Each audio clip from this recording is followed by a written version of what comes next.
Good evening. I'd like to call the regular Town Council meeting of July 21st, 2025 to order.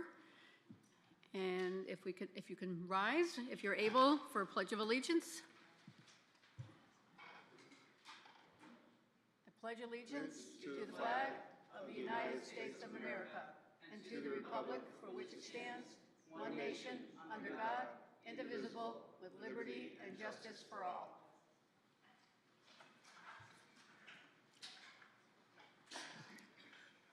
Roll call, please. Councilor Roulette. Here. Councilor Buganski. Present. Councilor Lewis. Present. Councilor Balboni. Mayor Delnicki. Here. Deputy Mayor Carey. Present. Councilor King. Here. Councilor Fitzgerald. Here. Councilor Pendleton. Present. Okay, thank you. Thank you. Moving on to Mayor's remarks. Just a friendly reminder, with July bringing intense heat and August likely to follow, it's important to stay safe and take care of one another. Wear lightweight, light-colored clothing, stay hydrated, and avoid the midday sun when possible. Check on family, especially older adults, and stay alert for signs of heat-related illness like cramps and exhaustion. Also, in August, since the council does not meet, I just want to put a reminder that on August 22nd through the 24th at the Farmington Polo Grounds is the 25th annual Dream Ride Experience. It's a weekend of events supporting Special Olympics, which raised $7 million in 2024. To get involved or learn more, please visit dreamride.org. And then I just got notified of an organization called For Tomorrow. It's a 501c3 nonprofit organization in South Windsor that aims to enhance and promote the health and well-being of individuals in need in the greater Hartford area. They are hosting a donation drive for book donations for underprivileged communities in South Windsor. In the past, For Tomorrow has held donation drives for winter essentials for homeless individuals in Connecticut during the COVID-19 pandemic by partnering with the Salvation Army and Friendship Center of New Britain. Additionally, they also raised over 2,000 donations in school supplies for orphanages and schools in Bangladesh. A box for book donations will be located in the lobby of the South Windsor Town Hall during the summer. That's it. And moving on to item 5, adoption of agenda. Councilor King. Thank you, Madam Mayor. I move that we adopt the agenda as written. Second. Okay, we have a motion. We have a second. Any changes, adds, additions, removals? Councilor Buganski. Thank you, Madam Mayor. I'd like to make a motion to move item 17A, executive session, to after item 7, public input. Second. Okay, we have a motion and a second. Do we have any other changes, deletions? Okay, we have one. I'd like to remove item 11B1 from the consent agenda and postpone until our next regular scheduled meeting. We need to get a resignation from Mr. Kilborn, who is currently serving on ZBA. So we'll table this 11B1 to the next regularly scheduled meeting. So does that make 11B2 now 11B1 on the agenda to move that up? Well, we're removing B1. I think we should keep it as B2 just to keep for clarity. Okay, just asking, thank you. Yep, no problem. Okay. All those in favor of the removal and move of item 17A under the consent agenda? Or under adoption of the agenda? Aye. All those opposed? Adoption of the agenda as amended is approved. Okay, moving on to item 6, communications and reports from the town manager, Mr. Maniscalco. Thank you, Madam Mayor. In terms of my written report, I wanted to remind the council as well as the public that the town has installed a flock system several months ago. That's a plate reader cameras throughout the community. This system uses cameras to read and run license plates as cars pass by. When a violation is identified, an alert is sent to an app on the officers' cell phones. This was approved by the town council on November 20th, 2023. And it's been working fairly well for our department. In terms of some state legislation, there's a local option on farm equipment and building exemptions. The state legislature recently passed an increase in the tax exemption for farmers' equipment and buildings, increasing the exemption from $100,000 to $500,000. In order for the town to offer this exemption, the council would need to vote to approve the local option. If the council is interested in doing that, I can have a resolution on the next agenda for the town council to consider.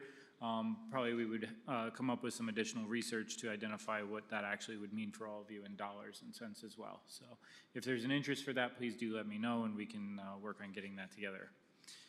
In terms of 155 Griffin Road, I'm pleased to inform the council that we have a signed purchase and sale agreement for 155 Griffin Road. It's actually right here. Got it tonight. The expected closing date is in October, which allows the current owner to remove any personal effects. This property is adjacent to Rye Street Park and will make a great addition. It's being purchased with open space funds. A couple items that I did not get on my written report that came up over the last few days. First of all, I know we've all received a couple of emails from residents over the last couple of days related to 100 Oakland Road Senior Residence Development. I think we've all heard from a few people trying to submit some public comments related to that proposed development for senior housing. The comments, at least that came through my email, that I think some of you all saw as well, did get forwarded on to the Planning and Zoning and Inland Wetlands. And those individuals were, we did let those residents know that, you know, those comments needed to go to those agencies, not the town council, because it's not a council decision. But that is something that's ongoing, and I just want to make sure everybody was aware of that. And then lastly, I did want to recognize our police department as well as a number of other agencies for their good work over this last weekend. I know that was a very long day and a lot of work that they put into it over the last few years, and really want to pass on my appreciation to all of them. And I'd be happy to answer any questions. Councilor Lewis? Thank you, Madam Mayor. Mr. Maniscalco, the flock system, have there been any tickets issued to that system? Is that the purpose of it, or is it the officers just notified? So the officers only receive notification on their phone. If they're not at another call or if they're not in that area, there's not much they can do. But if they are in that area and they don't have some other call that they're attending to at that time, they can seek out that vehicle and make the stop associated with that. Okay. And also about the farm equipment, is that a loss of potential revenue for this town? And any idea if that's going to be a little bit, or it's an ouch? Sure. So if we do take the additional exemption, if the council decides to take the additional exemption, it would be a potential loss of additional revenue for the town, or existing revenue, not additional revenue. It would just really come down to the decision is really what's the amount at this point. I don't know what that is. It would take some considerable staff time to really dig through and figure that out, which we'd be happy to do for your next meeting if there's interest in doing that. Councilor Pendleton? Thank you. Mr. Maniscalco, please pass on, which I've already done to you and to the chief, congratulations on the hard work that they did to eliminate the illegal ongoings in the town of South Windsor, and all the time, the energy, and the effort over the years that they put in to rectify this from our community. I'm very happy to hear that, and job well done by all involved in South Windsor. Thank you. We are top-notch here, and we always get our man. I say they do. But if we could get a consensus on the farm equipment, I'd appreciate that, Madam Mayor. Just so Mr. Maniscalco can gather more information and bring it back to us. Sure, yep. Okay. Everybody in agreement on having the town manager go? Yeah. Okay. Well, Thank you. Excuse me, one second. When I mentioned it to Mr. Maniscalco before, I think Councilor Pendleton still had the floor. Right? okay, well, I thought the question was, do we agree to do a consensus? And you're Right. saying, yes, I wasn't agreeing to that yet. Okay, but I was going to Okay, follow up. okay. But that's okay. That's fine. Councilor Well, Pendleton? if you don't agree with the consensus, I just want to say, so as you just mentioned, it's going to be a considerable expense in staff and material over time to get the data we want, and is it worth that effort? That's all, I just want to ask the question. Okay. About how, if it's going to cost $10,000, and I don't know if it's worth it. Is it? How is it going to cost our town more money to gather this information through our assessor? Well, it wouldn't be in a dollar and cents. I mean, we could break it down to dollar and cents. It would be in terms of captive labor that we currently already have. So, you know, we do pay our employees to work here on a daily basis. Currently, it's tax season, so they're already busy with that. I do try to be cognizant of their workload between both the assessor and the collector's office. If the council does decide they want to do that, we certainly can take that on and get to it. It's just that There's no rush on this, is there, Mr. Maniscalco? I don't believe there's a time limit on it. Okay, so with that said, and knowing the stressors of the staff at this point in time, because it is tax season, can you make an agreement with them with our consensus to do this, but at their non-crazy time? Sure. Like, no Easy pressure? enough. Is that acceptable to the council? So we don't pressure our staff, overwhelm them with? And non-crazy time would be, Well, September? yeah, you're talking September time. oh, That's acceptable, I well, yeah, because think. we don't come back until September. Right. Right, like, yeah, it's not a pressure time limit thing. Just have them do it in September after the crazy time and get it back to us maybe in the first week of October. Council Boganski recommended, so I think that's a good idea, if that's acceptable to you. You okay with that? Okay, are you happy now? Councilor Lewis? If you're happy. There you go, okay. And Mr. Maniscalco, the plate reader cameras are in various parts of our community? Correct. Thank you.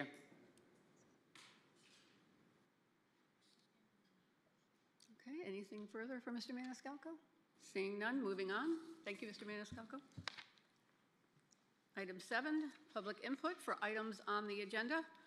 Public input shall not exceed 30 minutes. When recognized by the mayor, the speakers shall approach the lectern, give their name and address. Speakers shall avoid personal attacks or impugning or alleging an improper motive to any person.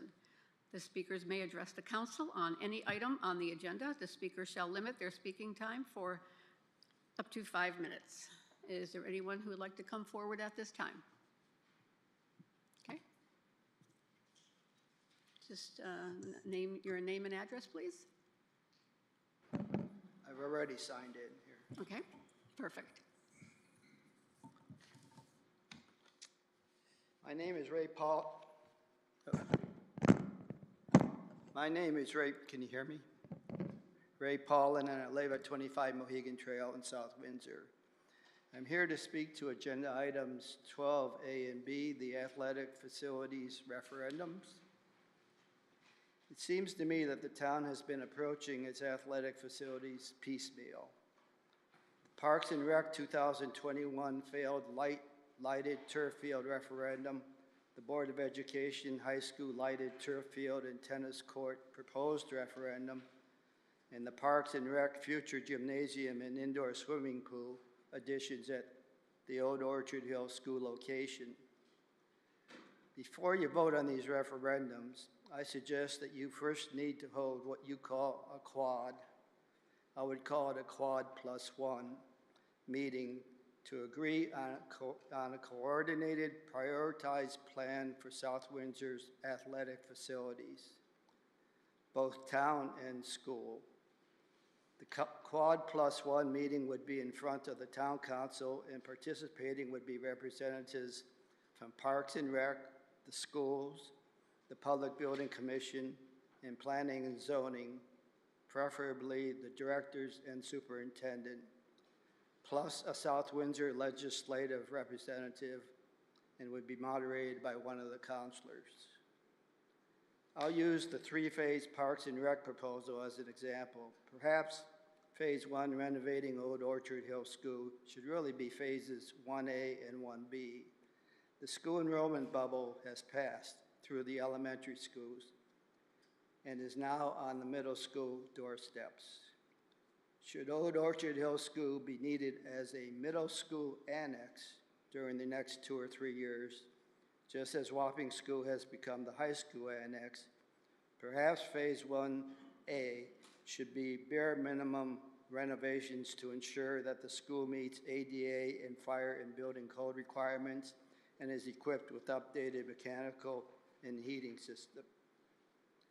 But as a school building, not as a town building. There are plenty of vacant buildings along the Sullivan Avenue corridor that could serve as Parks and Rec's temporary home. To name one, the former Imperial Oil office building was sold earlier this year, and the developer owner is looking to rent it out. I believe that transitioning Old Orchard Hill School from a school to a town building was a mistake. Surrendering its grandfathered ADA compliance and eliminating state renovation funding. If reverted back as school, not town building, state funding renovation might be available for Phase 1A. Knocking down walls, making classrooms into ballrooms or playrooms wouldn't happen until Phase 1B, after it's clear that Old Orchard Hill School would no longer be needed as a middle school annex. At that time, Parks and Recs would be receiving an ADA-compliant, modernized systems building ready for Phase 1B, the completion of the renovation of Old Orchard Hill School for Parks and Rec's permanent home, this one being entirely on the South Windsor taxpayers' dime. Phase 2, the new gymnasium, to secure state funding, this might want to be an addition to the South Windsor's most centralized elementary school rather than as an addition to the Old Orchard Hill School Parks and Rec's permanent home. Again, as a school, not town building, state funding renovation might be available for Phase 2. The indoor swimming pool, there's no compelling reason for this pool to be co-located with the Parks and Recs Department. If there was, then we'd be talking about putting it at Veterans Memorial Park. We're not.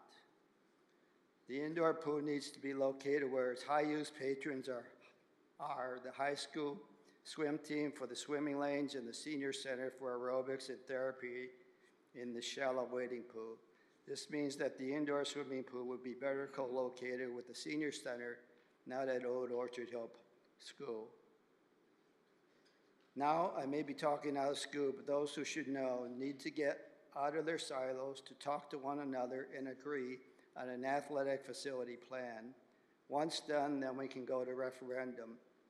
The addition of state funding support to the referendum might make it more saleable in the voting booth, as evidenced by the successful elementary school referendums. Thank you.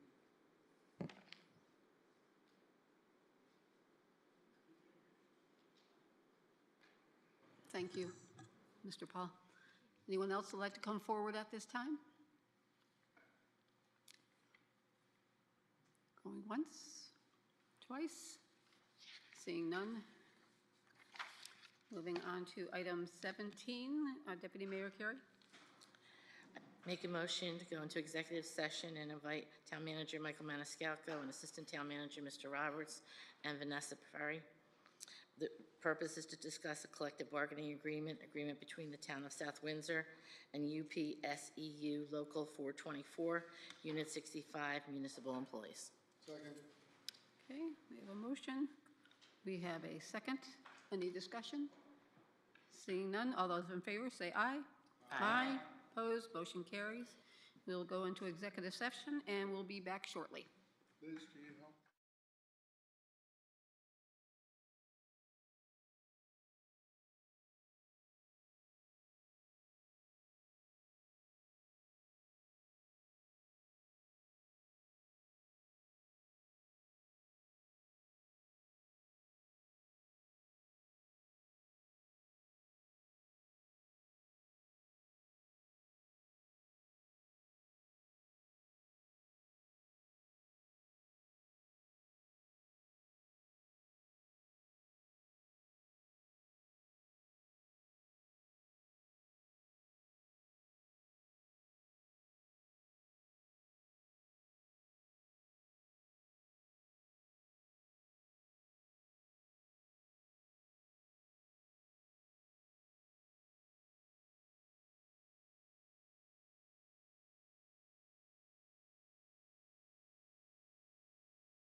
Adoption of previous meeting minutes, Counselor Fitzgerald. Thank you, Madam Mayor. I move approval of the July 7th, 2025 Town Council regular meeting minutes. Be it resolved that the South Windsor Town Council hereby approves the minutes of the regular Town Council meeting of July 7th, 2025. Okay, we have a couple of seconds. Any discussion, changes, corrections? Okay, I have one. Item 4, under Mayor's remarks. The fourth bullet point should start out with State Representative Tom Delnicki and not State Senator. That's the only correction I have. Any others? Seeing none, all those in favor of with the correction of the minutes, say aye. Aye. Aye. Opposed? Hearing none, motion carries.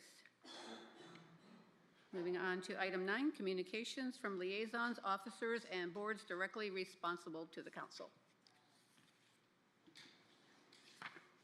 Okay, I guess I'm the only one right now, again. Okay, on Wednesday, July 15th, I attended the Inland Wetlands Agency Conservation Commission, and under the Conservation Commission report, an Eagle Scout project presentation on installation of a bridge and other trail improvements behind Philip R. Smith Elementary School was presented by Eagle Scout Jack Goodridge. He is part of Troop 880. And also I attended the meeting to listen to the public hearing in regards to application 25-28P, Estates at 100 Oakland Senior Residence Development. Several abutting residents participated and shared their perspectives, and the public hearing has been continued to September 3. And the application seeks a site plan for approval construction of a 69-unit senior residence project that includes a roadway with a bridge crossing, grading, tree clearing, stormwater management, and associated utilities. The development spans 34.4 acres located at 15 Peterson Way and 80 through 100 Oakland Road, and that area is zoned AA 30 and residential, rural residential.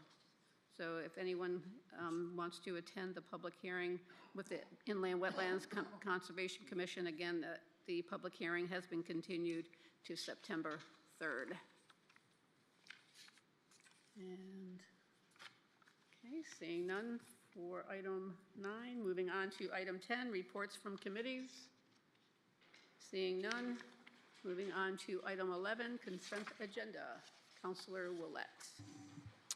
Motion to approve 11B2 as a second reading on the consent agenda. Resolution appointing Patrick Mitchell as a member of the Inland Wetlands Agency / Conservation Commission to replace an unexpired term of Stephen Cordero. Second.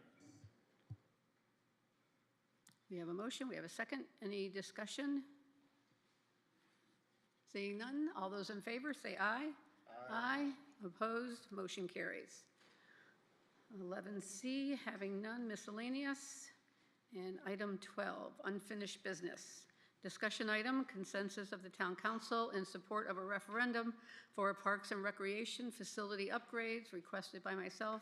Clay Major is here to present along with Molly Keys, Director of Recreation, and we have Walt Summers and our Fire Marshal and our building directors, Mark Melanson. So who would like to start off the discussion? I think we need Mr. Majors first to come up in regards to some of the questions that came up during the last council meeting.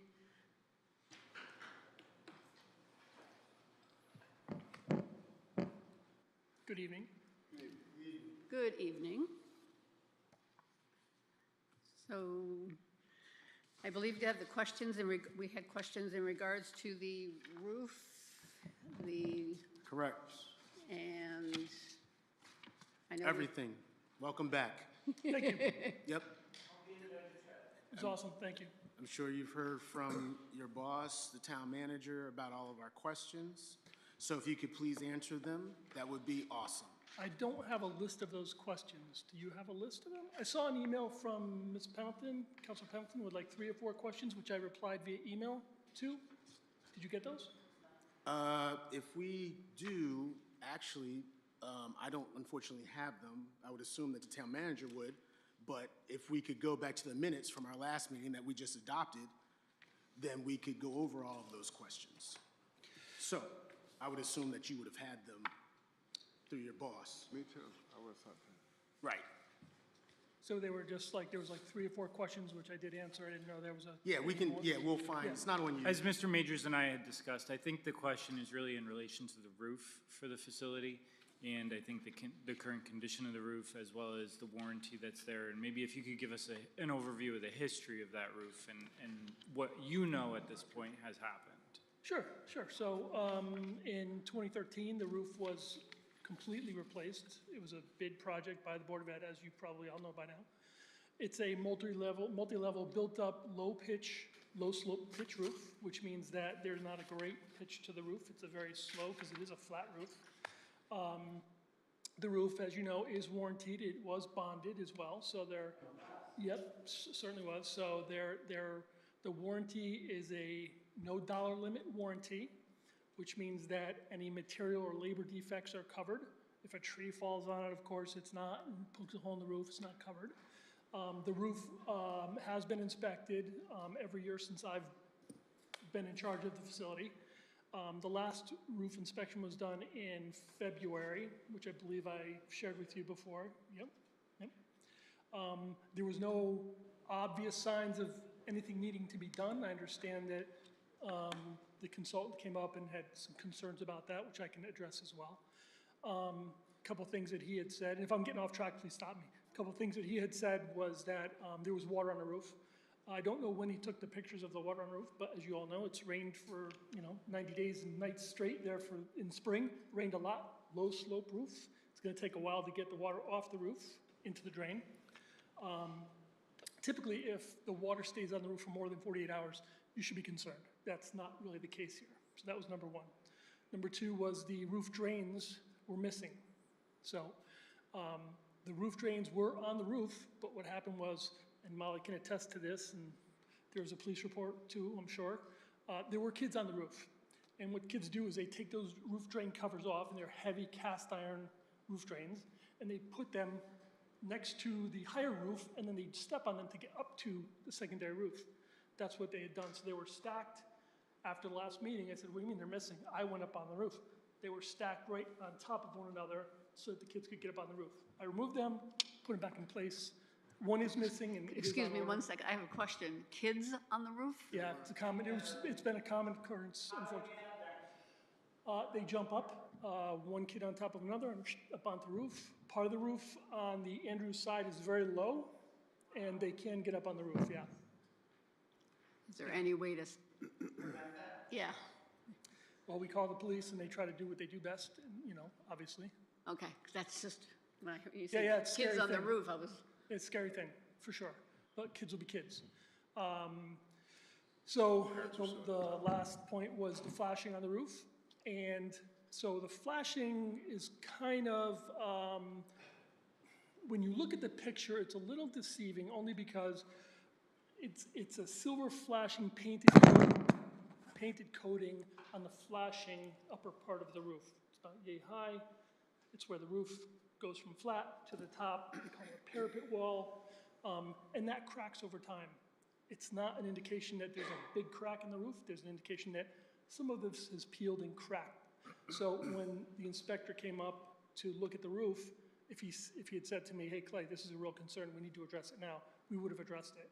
Typically what they will do is they'll wait a bit until the rest of the roof needs to be done, and they'll come back at once and do the whole thing as opposed to coming back and patch a little section of the painted area. It's aluminum paint that they paint on for protection. So those are the 3, I think, hot topics, including the bonded, the warranty is 18 years, will not cover any damage on the inside of the building. I think that was the other question. If there's a hole in the roof, it won't cover the stuff inside. But we don't let it get to that point as facilities people.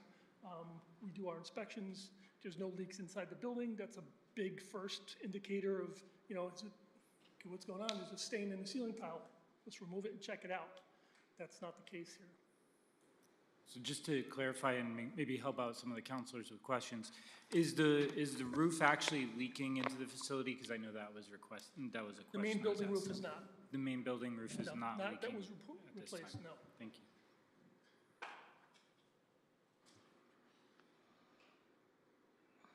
I think Counselor Lewis was up first.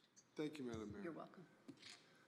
Part of my questions is, and thank you for being here, Mr. You're welcome. Majors.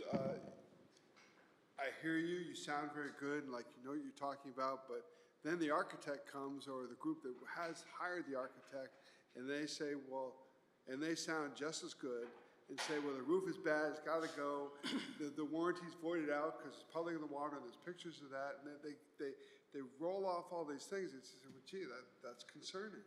And so where we sit now is, we have two credible sources saying different things, and how do we decide what the right answers are? Great question. So I think somebody initiated Colliers to hire the roofer that installed the roof to do a test cut in the roof. That hasn't been done. It can't be done. They couldn't do it soon enough for this meeting, but they will be doing that in the next couple of weeks. They're scrambling right now for summer, you know, doing their summer jobs. So I say a couple of weeks, I shouldn't say that. As soon as they can get to it, they will. And that would be your third-party verification, basically. You know, this is my job, right? I have to stand up here in front of you for the next however many years and explain myself if I'm wrong. And I'm not hopefully going to be wrong. Right? It's my credibility here. I'm standing in front of you telling you that, you know, based on myself looking at the roof, not an expert, based on the manufacturer's representative being on the roof and inspecting the roof every year, I'm giving you his input as well. So that's all I can tell you. I'm not saying that he's wrong. All I'm saying is that, like I said, for example, the water on the roof, right? I don't know when the pictures were taken. It's a low slope roof. It's not gonna run into the drain immediately. It's gonna get there slowly, especially if it rains, and next day it rains, next day it rains, it's gonna be on there for a while, right? So the same thing with the fire thing is With the what? the fire alarm. It's Oh. okay, it needs to be replaced. Oh no, all we need to do is add some units to it, which is we can do is, and again, two different perspectives saying different things. Replace it, or we don't need to, we just need to add some modules to it. All I can tell you is what I know is in the building, and I did my research on that fire panel, and I know how many zones are in that panel, and I know that the system is newer, so that's what I shared with you. Okay, thank you. You're welcome. Counselor Pendleton? You're off? No. Counselor Baginski? Oh, thank you, Madam Mayor. Can I shift around a little bit too? course. Off the roofs? Yep. So I'm just curious, when we took ownership of the building from BOE, did we go in and like do a full assessment structurally and otherwise of the property, or? Right off the bat, no. Okay, We had a very short time period to get into that building. We had a quick time frame to get out and a short time frame to do the renovations and get in. We obviously knew, I mean, the fire marshal, myself, and the building official went through the building, yes. Did we do a full evaluation of the building? No, but we had done that in December 2023. We hired Verstig Associates to do pretty much a full-blown evaluation of the code compliance for the building. We knew the building was safe to be in. We knew that there were some things that we needed to repair before we could move in, which was what we did. And we had a budget to do that. But the full compliance evaluation was done later by a third party. okay. Because I'm curious, did you get, has an asbestos assessment ever been done?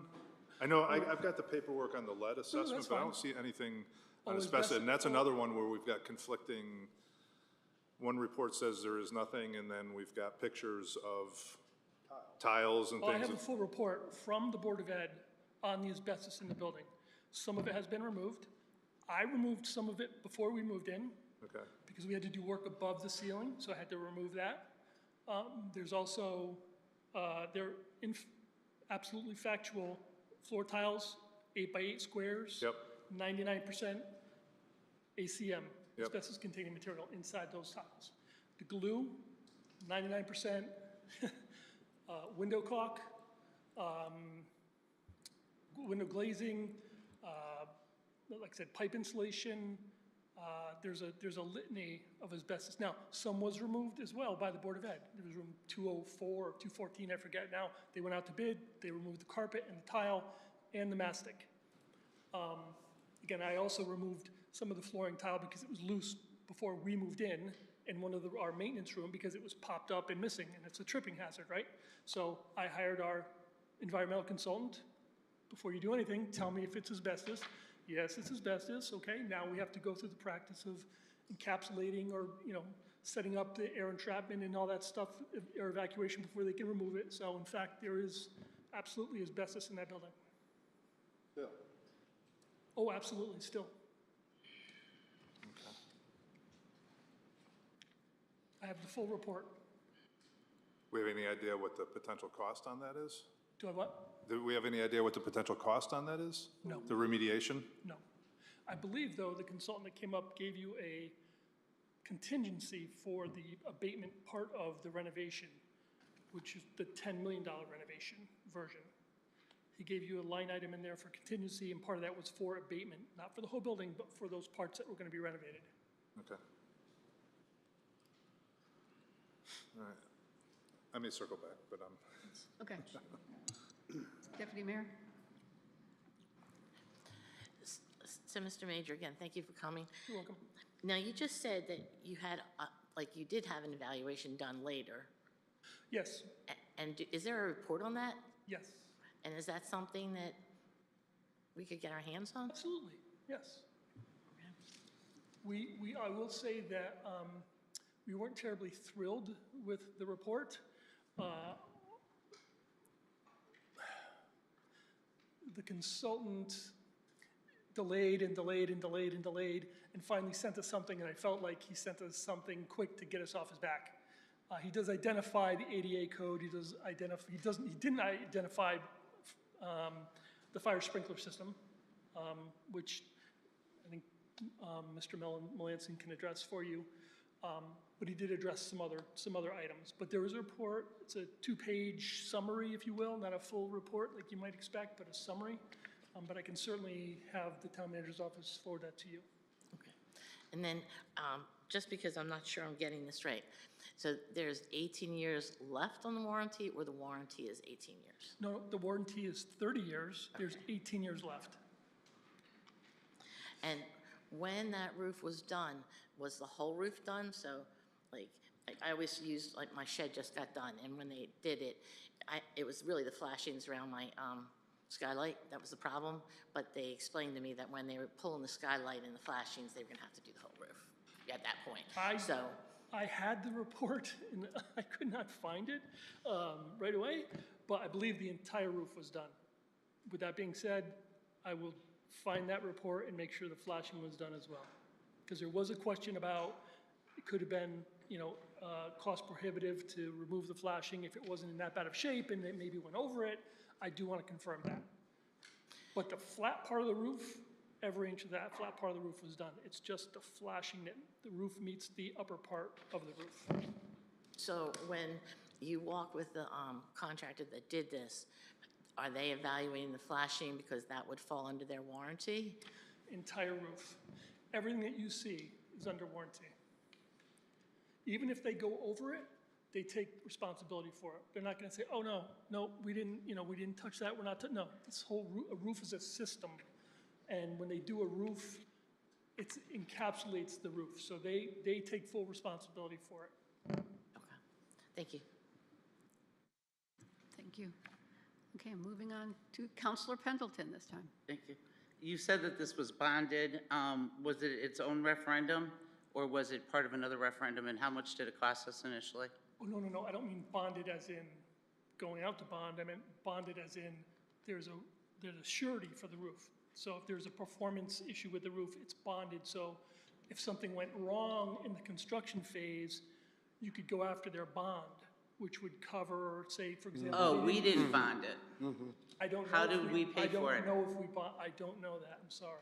That's still the big question. Did it go to CIP by Mr. Hankard 10 years ago? and I asked Mr. Roberts to look that up. I still don't have an answer. And, or did it go to Patty Perry for, was it a referendum that went out there, and how much did it cost us? How was it paid for? And, okay, the exact nature and how much, please, if you wouldn't mind? Yeah, we'll get you an answer. We're just Thank you. confused by whether or not it was a referendum or CIP. We're trying to find the exact list that it was on. CIP folks recollect that it was through CIP. So, and maybe spread out over a 2-year period. Thank you, if you can get us that answer. The other thing, you mentioned a third party. Who's the third party? It's not someone that's already done work on the roof, right? Third What? party for the bond itself? No, Third to party- go out there and check the roof. Oh, so the manufacturer is Garland DBS. Yeah, The employee that works for them Yeah. comes out and inspects the roof. right. That's the third party, if you will. Oh, I'm sorry. No, I'm We're sorry. paying somebody. Excuse me, I'm mistaken. I don't know where it came from, but somebody asked that the roof be, have a sample taken of the roof. So a third party, meaning not me and not part of the architect, but Colliers is gonna hire the roofer that installed the roof to go take a sample of the roof and then look and see if the roof is still in great shape as we all say it is. You just said to me that Colliers is going to hire the people that put the roof on? Well, we're gonna hire, it came from Colliers, please help me out, because I'm, To hire the So people? the PBC has asked Colliers, who's working for them, to reach out to the company that actually put the roof on, because you have to do it that way, because there's a warranty on the roof. Got it. We don't want to void the warranty on that roof. So what we have to do is we have to have that company come out, they will cut into the roof, they will take a sample of it, they will evaluate it and determine if that roof is still good, needs to be removed, needs to be changed, something needs to be added, or if it could be closed back up and everything's okay. Okay, forgive me, but why can't our staff member contact the roof installer and say, there's questions about our roof, would you mind coming out and inspecting it so we could move forward on repairing it or replacing it? Because PBC was asked to come to you with a proposal for what to do. In their proposal that they came forward to you with, they suggested doing the roof. As well as in doing that process, we provided them with funding to actually do that evaluation, which they've been using. So they have the dollars under their purview to be able to pay for having this evaluation done. That makes no sense to me that we have to pay the installer to come out and inspect the roof that they put in when it's under warranty, and if we have a doubt or question, we can ask the installer to come back and say, I don't work for free. I don't know anybody else that does. Yeah, People- But it's under people warranty. charge- right, but That this isn't doesn't a matter. warranty issue. This is isn't not a issue. warranty thing. This is an evaluation of the roof condition. So they're gonna actually cut into the roof and remove a section of the roof. In order to do that, you need to be a certified installer through Garland, right? So they're the certified installer through Garland. They're gonna actually perform the work, which isn't something they do just because we Okay. want them to. okay, They're gonna charge us Okay. labor and time and whatever else to do Okay. that, and then patch the roof so it maintains the warranty. okay, they're not gonna break the warranty if they go and do this type of work. That's why they're doing it, because they're certified to Okay. do that work. Okay. Now I understand. Give me 2 seconds. Sorry. No worries. Okay, let's see. Is there any way to prevent the children from getting on the roof? I know it's a low roof, but is there anything that we could put in the way for them not to stand in that area and get up on the roof? Kids will be kids. Yeah, well, If we put something there, they'll go somewhere else. If they really want to get on the roof, they're going to get on the roof, Okay. unfortunately. They'll build just a, asking. Yeah, Okay. no. they'll build a better Just mousetrap. asking. I was, in the report that you made to us, the initial report that you did on that building Yes. was sent to us. Yes. I don't have a date on that right now. Let me look at the bottom. The price on that, with everything that was mentioned, was a rough estimate of $1,529,000. Okay. I don't have a date on this. That did include an elevator, removing of portable classrooms, building code, HVAC, the flooring, the electrical, the AC for the second floor is a fire code installation, accessible bathrooms, office signage, door hardware, accessible walkways and play areas, and an elevator. And means of egress, fire extinguishers, fire alarm system, emergency lighting. So how did we go from 1.5 to 9 million? Sorry. I didn't give you what you just read to me. I didn't provide that to you. You what? I didn't provide that list to you. You did. This is your report. No, ma'am. Your name's on this report, sir. I'm Clay not Majors, sure. Director of Facilities. I'm not sure what you're referring to. The last one that I gave you was the one that had, It's the code compliance report. Orchard Hill Code Compliance Summary Report. With no date.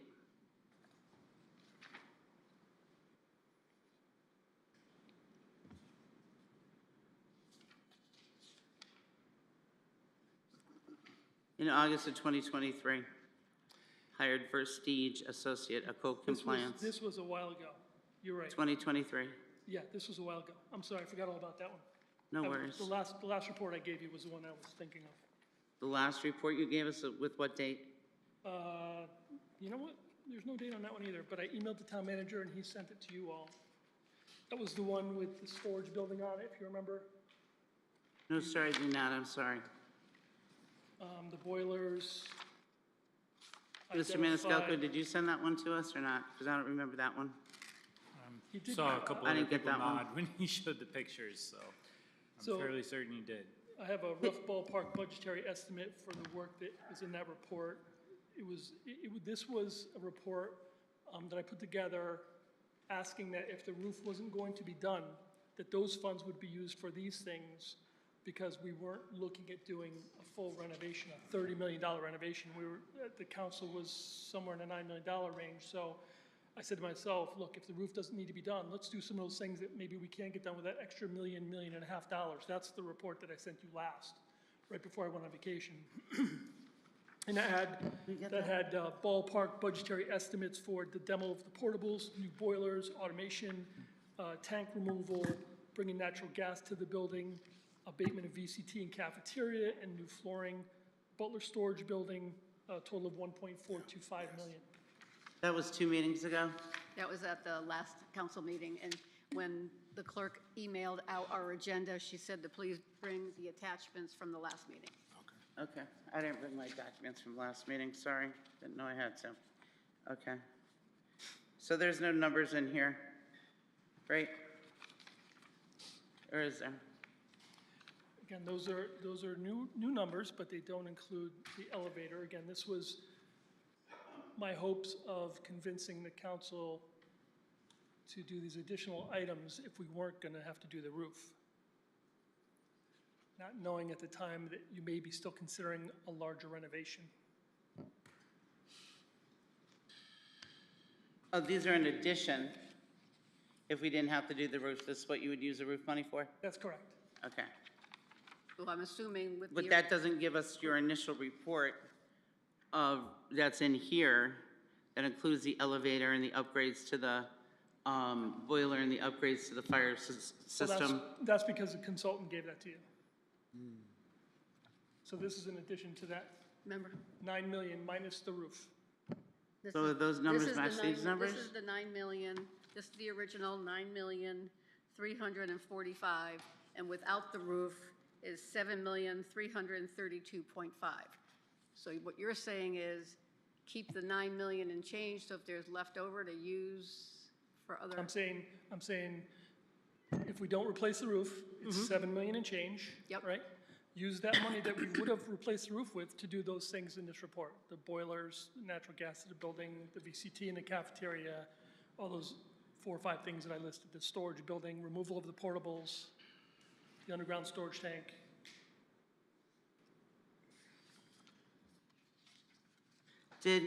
Mr. Majors, did the developer ever receive your list that you gave us in August of 2023? Was this ever presented at a PBC meeting, your list, your people that came in there and did a code compliance? Were they ever given that? Are you talking about the Versteeg code compliance report? Yeah, I don't believe he was given that report, no. was not given that? Pardon me? Was not given that? Was not. Okay. Did you ever attend a PBC meeting? I attended one recently, but not before that. Okay. So the numbers here vary greatly compared to the 9 million. This is 1.5 million with the initial code compliance report. And now we're coming back in. I mean, they have an elevator in here for $600,000.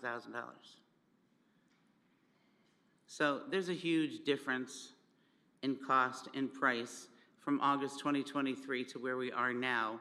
And what the code compliance report gives us, that's only 1.5 million. When's that email? I'm sorry?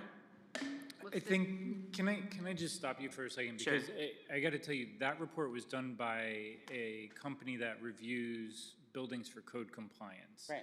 And while they attach some prices to it, they're not architects. They don't actually know how to put those systems into actual buildings. And they probably gave you a ballpark of what they thought at that time. So that was 2023. We're now in 2025, 2 years after. We've Okay. had a professional architect look at the building and design the actual way that that's supposed to fit in and how it's supposed to work. So I understand you have a document in front of you that shows you some numbers that probably look a bit better. They probably are not accurate, to be very Okay. frank. No, I got you. I got you. So, Mr. Maniscalco, when was this building, I had asked you earlier in an email, when was this building accepted by the town as a town building, from being turned over from the Board of Ed to us? What year? That was like 2023, I believe I emailed it to you, 2022, The 2023? town staff went That through we it before took- Versteeg did, right? No, what year did we take Old Orchard Hill from the Board of Ed? What they did, When what? when was it Park and Rec moved in? Oh, right before COVID, 2021 or 22. 22. Yeah. So 2022. Did the council ever take a vote on accepting that building? Yes, in Yes. February of 2025. No. Did the town ever, let me finish. Council took it as a permanent. No. No, that's not what I'm asking. Even before that, in 2020 or 20, no, I'm sorry, I'm messing it up. In 2022, the council did vote to accept the building. The Board of Education sent you a letter as the council after they voted to say we no longer want it as a school. And the town council took that letter and voted to accept it as a town building. And now we And need to an make it the 824? And to make it the temporary home of the Parks and Recreation Department. Okay. Since then, the town council has now voted to make it the permanent home of the Parks and Recreation Department. And we need an 824 from planning and zoning, do we not? October Yes. 18th, 2022, the resolution Or, for temporarily house the Parks and Rec Department pursuant to Section 824. yep. And that was a resolution. So that's what you went, and you got the 824 for temporary housing? That's what you did? Okay. But I was asking, when did we accept it from the Board of Ed as a permanent town building? You're saying February 2022? Around that timeframe, off my cuff, it's a little hard to remember all those dates, but yeah, I know. around that timeframe. I know. I think what I'd appreciate, and I'm not sure the council would, but to have a timeline written out on this whole, we've never had a building given to us, Mr. Maniscalco, except for the Dorchester, which is in Town Center, and we put the gym in there. Not too many buildings are given to the town. And in the process of a building given to the town, I think that we need to have some type of a timeline written out somewhere in some document that says when, what, where, and how, and what votes were taken and everything else, because we're all still very confused, and there's nothing written out as a timeline of everything that's happening. So where we're at now, because I think, I mean, it would be great if we could see it all on one sheet of paper, where, when, how, what date, so on and so forth, and include the documents that Mr. Majors has created for us and/or reports from, like we had in our last meeting, from the roofing company with the warranty and everything. So it would be great if we could have a whole packet on this new building that the town has just accepted. I think that would be a wonderful idea. I also think that I can't figure out what we're doing with this because we don't know what we're doing with the roof, to be quite honest with you. And I don't think I can go forward with this until we have roofing answers. If it's going to be replaced, if it needs, because we're having contradictory answers here. One says, you know, it's okay. The other one says it needs to be replaced. We have other questions. There's a lot of questions still that need answers. Thank you.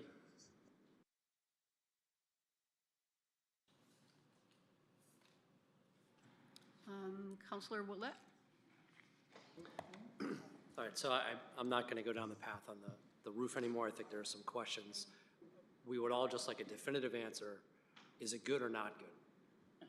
And if it's not, it's black and white, green and red. Is it green and good? We can keep it for the rest of the 22 years of the warrant, or we have 12 years on the warranty left? We're 18. Can we keep it for the other 18 years, or should we replace it now? So we'll leave that alone. Second one is the panel for the fire panel. Can it be made fully addressable without rip and replacing the entire thing? Can we leave the board and just upgrade it? Yes. What's the total guesstimate on that cost? To do what? To upgrade it to fully addressable. It is fully addressable. It is There fully are some modules that need to be. Yeah, need to add a couple modules depending on what we do for fire doors and replacements and that sort of thing, but it is fully addressable. So is there anything else that needs to be done to the fire panel to bring it up to current code, or what would make, why is there, if it is addressable, why is it still a line item, and why have we been having discussions? So the fire alarm was installed in October of 2020, so we're almost to 5 years. It's a new system, basically. It's addressable. There's about 74, 75 points on that addressable system. And that panel can take, we think, up to 250 points. Okay. So it's expandable to, if you're gonna add elevator recall and all that, we feel that, you know, that panel will handle that additional load.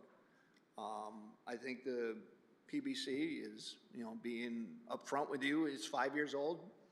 You know, at this time, do you want to invest in a new system up there? As the building currently is being used, it's up to code and functional. Is there enough headroom in the panel with 200 slots to be able to get us through all of the phases? So that panel will not handle probably additions, etc. You have 250 points max in that panel. You're using about 75, 76, I think, in that panel. So that's your limitations on that panel. And if we hit the limit, do we have to replace the entire Probably building? have to replace the fire panel itself to get you more points, yes. Okay. All right. So if you, when you do an addition, say you have to add a sprinkler system, so you got tamper switches, flows, you know, zone valves or whatever, you're gonna add 20 for the sprinkler system. So you gotta put that within your calculations and stuff like that, so, yeah. Do you feel 200, or whatever the number is, the headroom that we have of 130, is that enough? That's a lot of points out there. Feels like it. Yeah. So, you know, it's Okay. yeah. Underground storage tanks, have we tested? Have they leaked? Are we good? So that tank was replaced a year prior to the turnover, I think. So it's a fairly new tank. It's a 30-year tank. Okay, And so that's within our system being tested and everything. When we Yep. pulled it, it was clean, there was no leaks, the dirt was Yep. good? Oh, there's a brand new STIP 3 tank that was installed, and was the grave for the old one was tested, and we closed out the report and everything. Yep. Just, I wasn't aware we had just replaced it. I hear tanks and I freak out, so that's all. That's a brand new tank. Okay, good. And then the last one is all of the asbestos. If we were to replace it after phase 1, while Molly's in there, we have programs going on, what would the impact to Parks and Rec be if we had to shut the facility down? How long would it need to be shut down in order to get rid of all the asbestos if we do it as a phase 2 or phase 3? I can't answer that question. That's a professional, maybe somebody from Public Building Commission, one of their, consultants can answer that question. I can't answer. That's a big question. There's a lot of asbestos. Some of the building has to be shut down to remove it, right? Certain sections of it has to be so they can evacuate the air. It's not a small project, Yeah, right? If we're it's done- not running programs, we're probably not running programs while we're doing that. Again, it's bigger than me. I can't answer that question. I'm sorry. Okay. So something just for all of us to consider is that if we replaced asbestos stuff as a should that be included in phase one while you're doing things like boilers and people aren't in the building? Are we better off just doing a 90-day pause and get it all out? And what would the cost on that be? Have we gotten any estimates? I don't remember seeing a full estimate for that. We haven't, no estimates on asbestos? I haven't been asked to get any, no. Okay. Mr. Maniscalco, could we, even if it's just a back of envelope guesstimate at some point, that would be very helpful. Maybe we could try to Public talk. Building Commission. Yeah, we can certainly talk to the Public Building Commission and see if they have the additional funds to do Okay. it. That's all the questions I had. Thank you.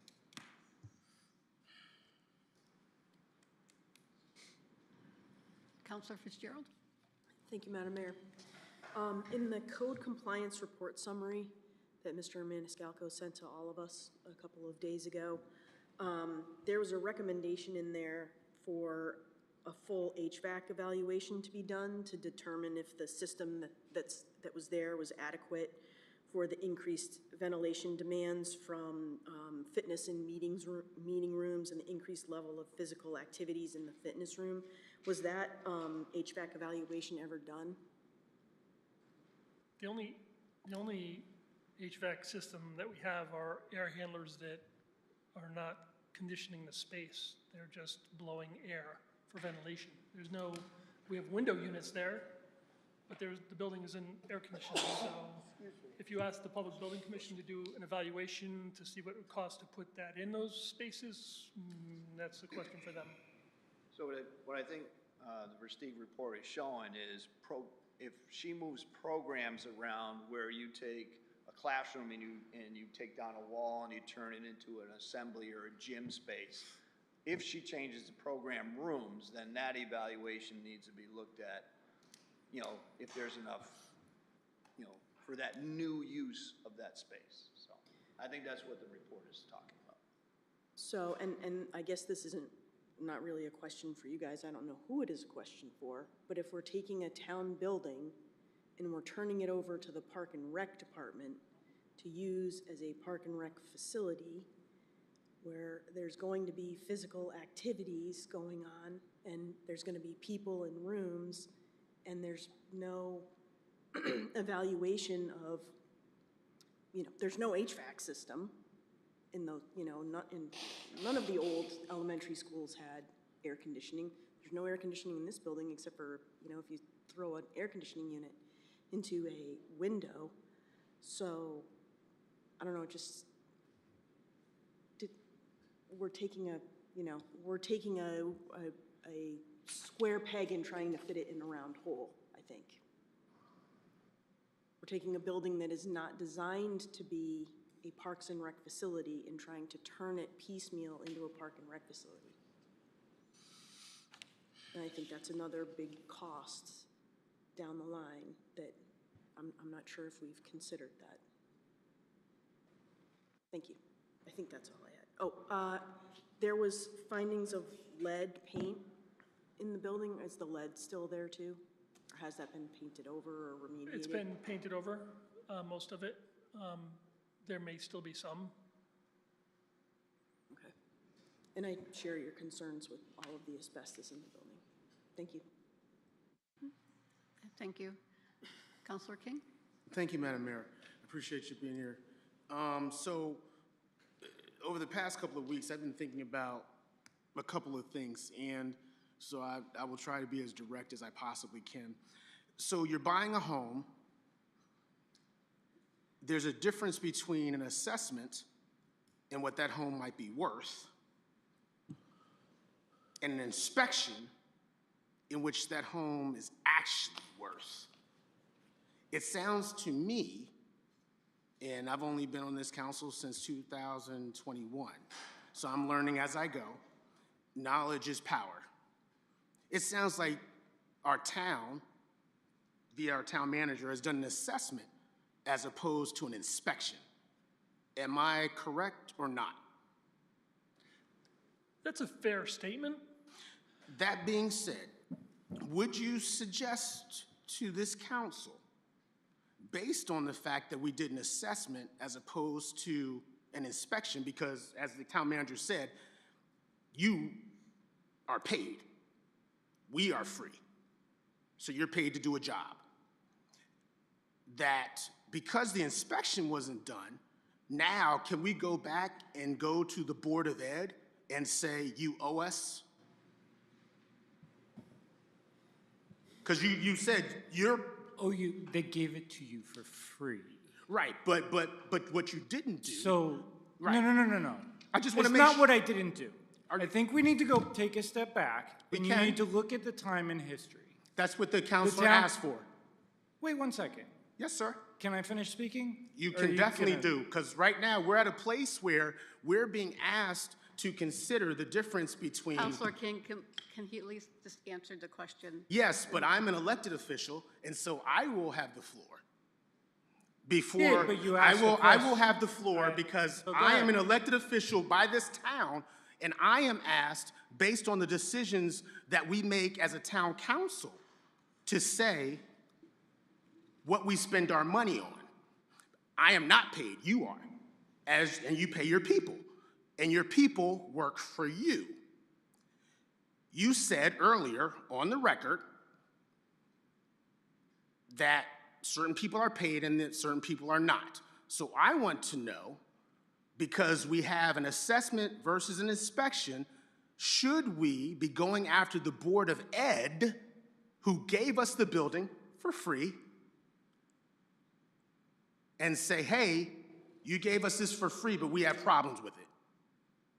Because now we're in a situation where we're asked to make a decision to use taxpayer funds after our budget that we passed, that you gave to us as a town manager,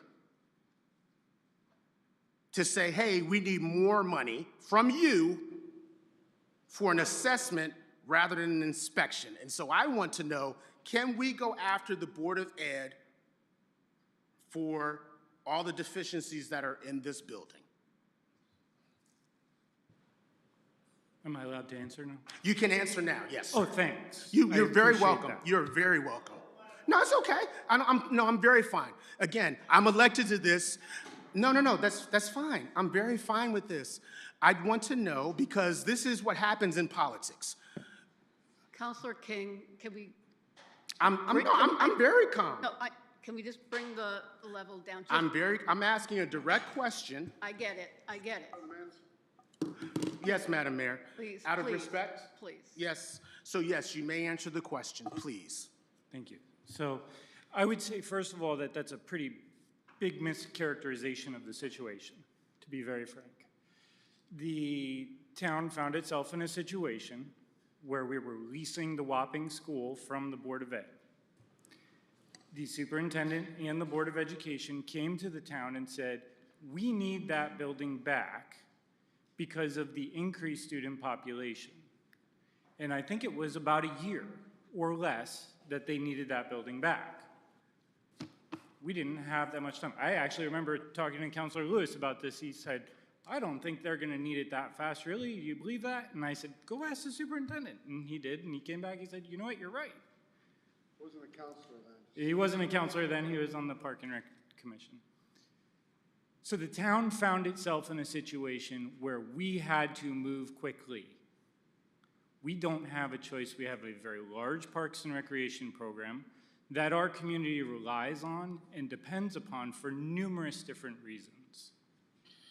We had to move that entire department from the Wapping School, which the town had been putting significant amounts of money into and time into and effort into to renovate that school to a Park and Rec department, to then abandon it In 2019, I came here and we were still upgrading that facility at that time.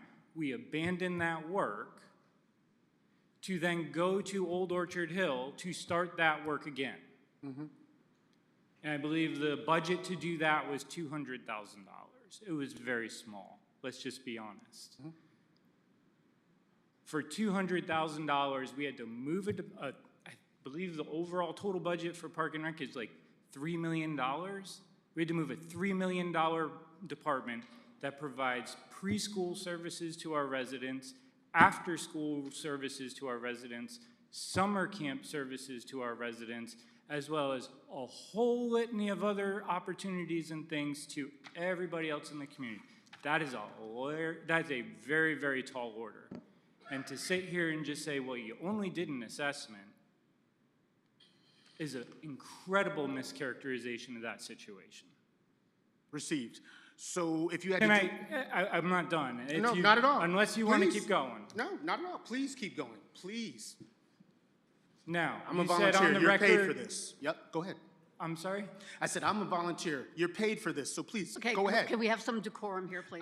No, I just want to make sure that, that the town manager recognizes that I'm very much aware. And so just to help you, with the knowledge that you have now, Counselor King, you're starting to sound very condescending, and I'm starting to get insulted by it. I apologize, Madam Mayor, as you're a member of this council, this is not about the town council. This is about the CEO of our town, and so I'm asking questions, because you're not. You're part of this council, and I respect you. I'm asking the CEO of our town, if we had the hindsight, would you have still made the decision, because you went back to Wapping, I didn't, to give Wapping back to the Board of Ed, and then take Orchard Hill? Because that's what you did. You gave Wapping back to the Board of Ed. I don't know we didn't get any of the contracts, so I don't know what that is. But you brought up Wapping. I did not, Madam Mayor. You did. And so, Point of order, you were the deputy mayor at that time, so. no, can we I just wasn't. move on? I came on 2021. And just because this is, so this is what happens in a discussion. Because knowledge is power. And I want to know, because I don't, and thank you, Mr. Mayors, for coming back from vacation and doing all your other stuff. I wasn't aware of some of this stuff. And I recognize the fact that because the town manager said in our last conversation, and he emailed me that these are the decisions because he's your boss. I get that. Before we make a decision with taxpayer funds, if we had the hindsight, would we have taken the building, would we have given it back to the Board of Ed? And more importantly, would we have taken Orchard Hill based on my other counselors' questions? Because now we're essentially throwing good money after bad.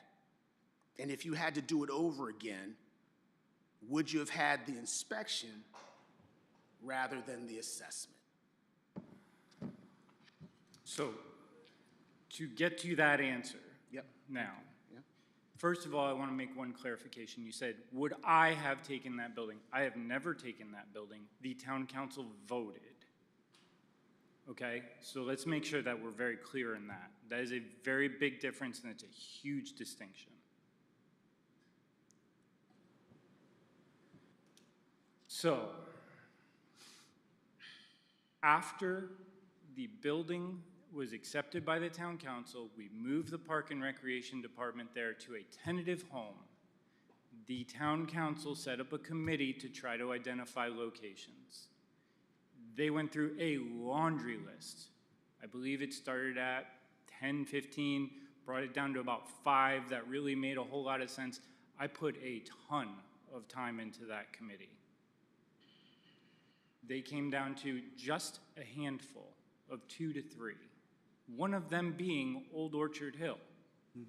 A lot of that conversation surrounded the idea of knocking that building down and building something brand new. Or do we do something as a renovation is new? It then moved from that committee, which it was determined needed to really go through the Public Building Commission, That work was then brought to the Public Building Commission. They too brought forward to you Old Orchard Hill, which this council, I believe, actually accepted as the permanent home for Parks and Recreation. So you are now at a time where you're not being asked to just throw money at something. You're at a time where the council has accepted this building as a permanent home based upon the recommendation of the Public Building Commission. And you're now being asked to make it ADA and code compliant. Now, there's a whole laundry list of other things to be done in that building. Mr. Majors could stand here for days and tell us about the things that need to be done there. Ms. Keys in the back, she could sit here and talk to us about all the programming needs for that building. We have to start somewhere. And we're being asked, you're not being asked to make an off-budget appropriation because this is a significantly large amount of money. I've never asked you to make an off-budget appropriation. I've asked, actually I have not asked for anything at this point. The Public Building Commission has asked for all of you to look at different phases associated with the building. My understanding at that point, members of this council said, those phases are too big, they cost too much, we want to see something smaller. Give us just the code compliance issues. That's where we got to with the roof, with the boiler conversations, with the fire system conversations, all of those other things. All of us have been here for that process, to be very frank. Maybe not the whole thing, but enough of it to understand how we got here.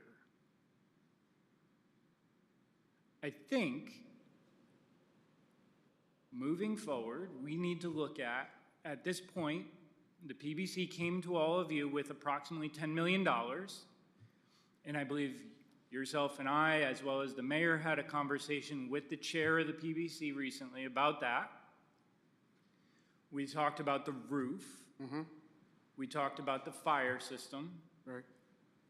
And during that conversation, we said those were going to be bonded items put out to the general public as a referendum item. Right.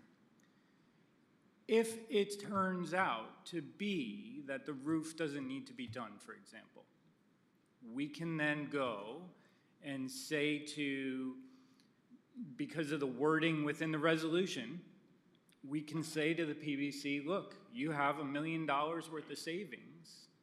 What's the next thing on the list that needs to get done?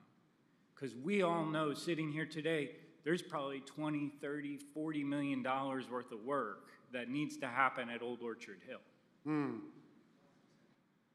We all know that has to happen. Councilor Pendleton, you got something to say? No. 'Cause No. Okay, I know, but I'm hearing Thank you. comments, so sorry, Councilor King. And I appreciate you saying that, Mr. Maniscalco. I think for me, at this particular point, and I appreciate you saying that, especially the fact that you said, you know, we know that there's $40 million worth. My concern, I am not a town manager at all. Fortunately, I have a lot of intelligence, and that's obviously debatable. However, and I'm just using words that you brought up. The PBC is a volunteer commission. They don't all necessarily have the expertise that you're getting paid for.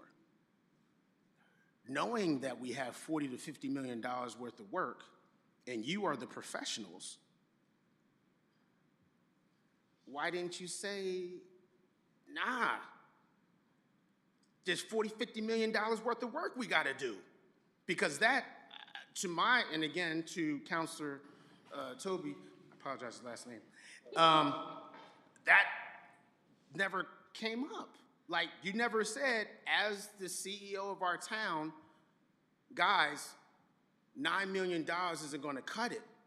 You just said, we all know we had $40 to $50 million worth of work. 30, I apologize, thank you. 30, so 30. And now you are right. We are at this point because we made decisions that I did not make as a town manager. I made it based off of your level of expertise. And now you're saying we knew that it's 40-50. Why wasn't that ever said before? The PBC came here with a professional architect who was paid and gave you a presentation with those numbers on it. They I did. sat in this same room with you. You did. I was never asked for a recommendation of what was to be done. No, I And know it's this. not within my purview to give you that recommendation. You're our town manager. Correct. And you're the legislative body who's supposed to pick the big picture direction as to how these things are supposed to be taken care of. You were given a plan of $30 million with 3 phases, 4 phases, whatever Thank you, that Mr. Majors. was. I appreciate that. Thank you. You were given a plan to that effect. Right. And this council said, we don't want to do that plan, we want to look at something smaller. So It's not my job to say to all of you, no, you need to do this, no, you need to do that. It is my job, if necessary, to make recommendations or if asked to make recommendations. There was never a formal request from this council to make a recommendation to all of you. Okay, and I'm comfortable with that. And as many of you know, I bring my family into a lot of the decisions I make. So if my son, and you are not, but I have the experience, 4 times the experience, I'm 52, my son is 15. My math is off. If he says to me, Dad, I recommend, and then I say, son, that's not a good idea. Basically, what you're saying is, as the town manager and the CEO of our town, because we didn't ask you, you wouldn't tell us or recommend what we should do? Is that what you just said to me? That is not what I just said to you. Okay. I make recommendations all the time. Right. You oftentimes don't follow them. Did you make a okay, I don't care about the others. I want to know about this because I don't. I did not make a recommendation because the Public Building Commission came forward. They made Volunteer their commission. Volunteer commission with a budget who hired paid professionals. Right. Architects, So we wouldn't project representatives. No disagreement. If that's the case, we don't need Clay, we don't need the fire, we don't need nobody here then. Because they're all paid by the town, but what you're suggesting is because we paid somebody that we don't need to follow the people that really care about our town every day. That's what you're saying. Because we paid a consultant. We don't need to worry about the people that we pay every day, that Molly cares about my children every day. I don't need to worry about what she thinks because we paid a consultant. And so I'm asking you, as the CEO of our town, did you not think that you should say to us, hey, guys, I appreciate what the consultant is saying. They get paid here, they get paid Ellington, they get paid West Hartford, they get paid Hartford, they get paid in Philadelphia. But I care about this town, and I think it's $40 to $50 million. Is that what you're saying? I'm saying you gave the Public Building Commission a charge and asked them to come back to you with a plan and recommendation, which was backed by architects and building project representatives and a whole bunch of other people, and they came to you with that recommendation. In that process, that was not agreed to. The council asked for something different. Mm-hmm. Since then, during the process, even past that, some of the staff have come forward and said, wait a minute, we know about this roof. This doesn't need to be replaced. We think it's still good. Wait a minute, this should happen, that should happen. Never have I said that one of our staff is not good enough or not equal to or better than. I would appreciate you not putting those I'm not words in putting my on the mouth. staff, I'm putting it on you. I'm not putting it on your staff. I'm saying, why No, didn't you're putting words in my mouth. No, I'm asking a question. Your staff is doing what you asked them to do. Councilor King, can I interject 1 minute, please? just on the PVC charge. That's what the Public Building Commission does in town.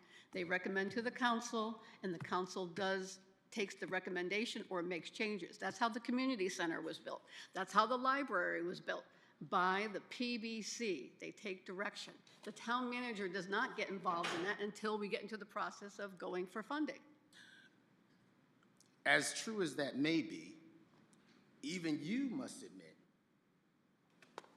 that at a certain point you said, why wasn't Clay Majors involved? Yeah, And so- I asked that of the PBC. Why Right. did not they? Exactly. And did so not. my question is, and I agree with you, like, Clay, you do what your boss tells you to do. My question is, as the CEO of our town, if there's a decision that you disagree with, that you're paid to make these decisions, why didn't you tell this council? Because I have a full-time job. This is not mine. This is yours.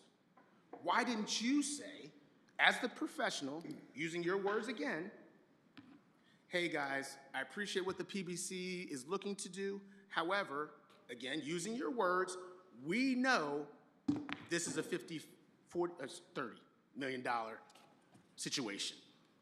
That's what I'm really trying to get down to, because if you knew that, which is again even fine, you know, you can miss a shot. I don't care about that. What I do care about is, okay, now that we know that, is this something, and I appreciate the council, thank you for giving me this latitude,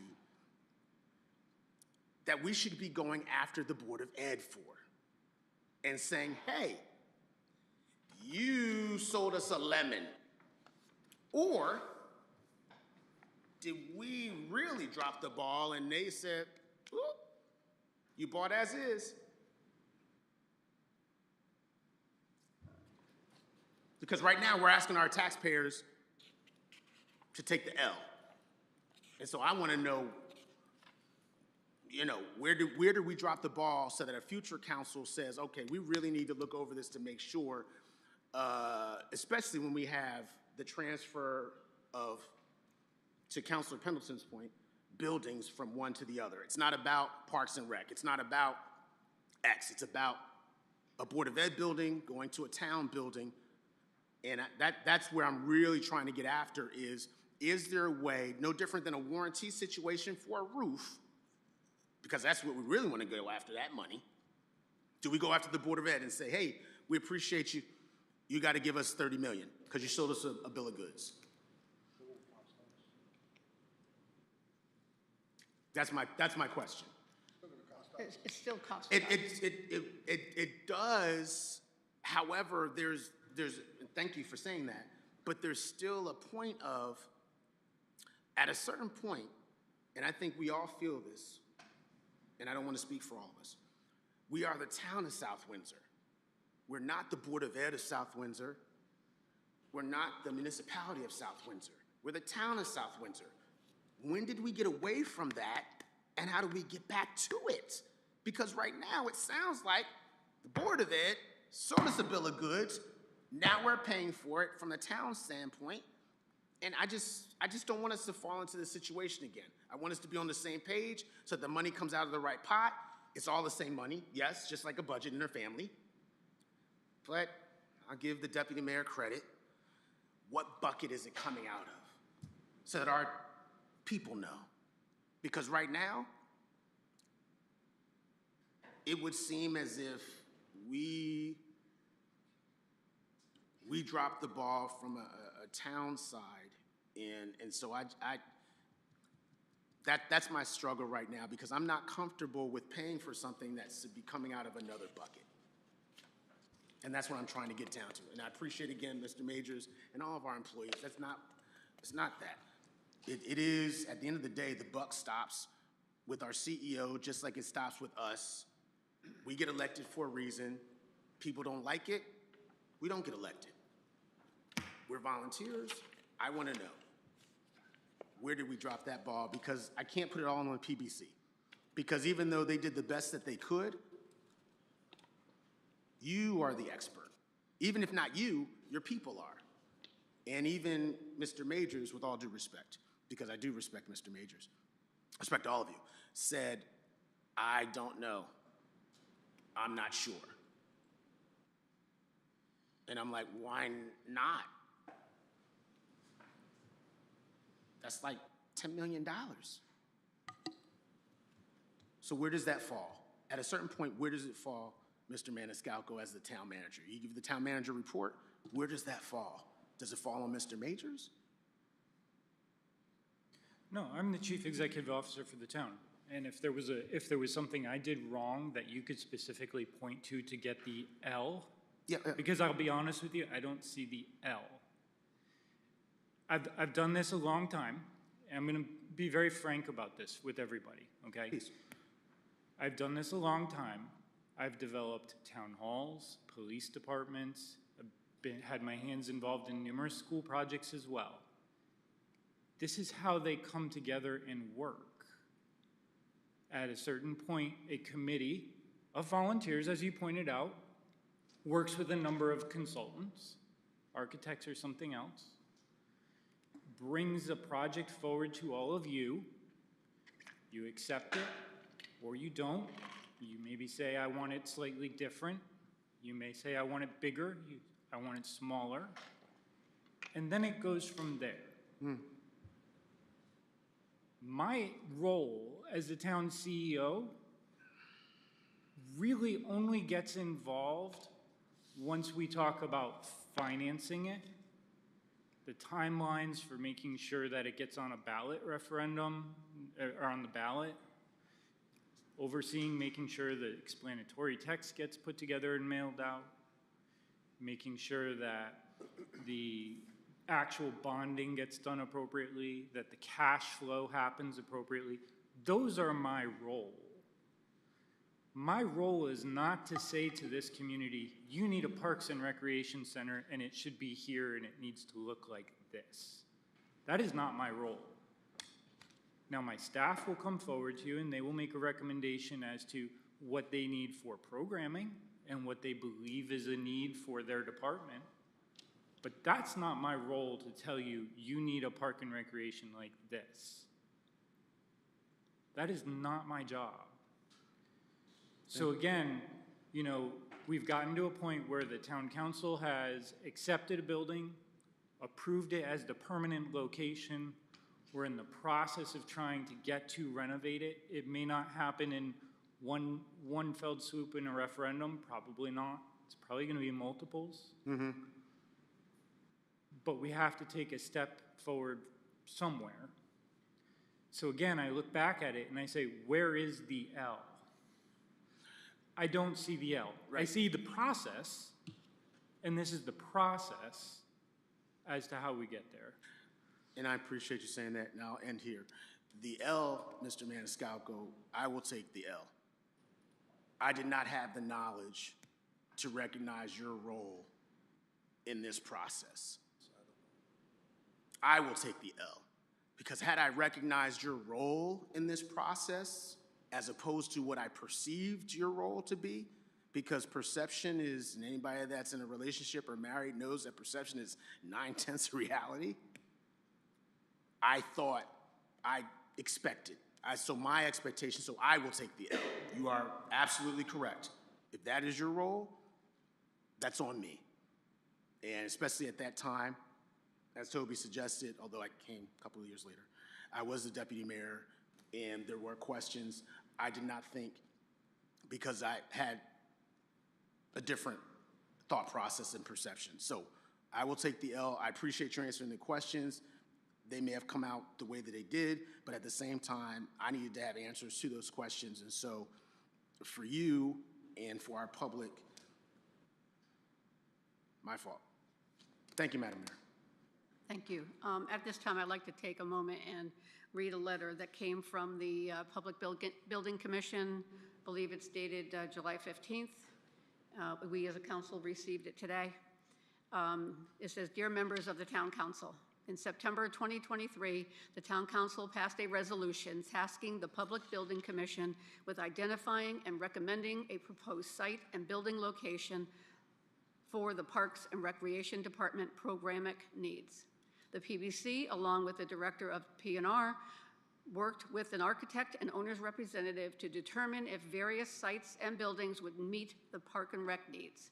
At the July 15th, 2024 Town Council meeting, Park and Rec and PBC presented an option to repurpose the old Orchard Hill Elementary building in compliance with the ADA, repurpose into the Park and Rec facility. The three-phase conceptual plan included necessary upgrades to bring the building into compliance with ADA standards, fire and safety regulations, modifications to accommodate the preschool program, Park and Rec programmatic interior fit-out, and separate aquatic center/gymnasium buildings.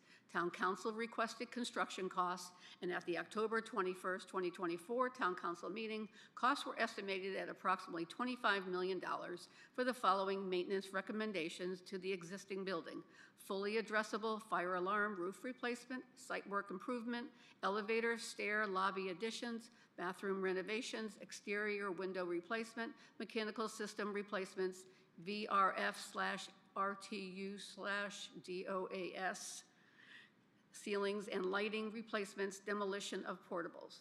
In March 2025, the Town Council revised the scope of the project to include critical building infrastructure, specifically the roof, ADA accessibility improvements, and fire and safety systems. The Public Building Commission, in accordance with the updated directive, presented the revised project costs and scope at the Town Council meeting on June 16, 2025.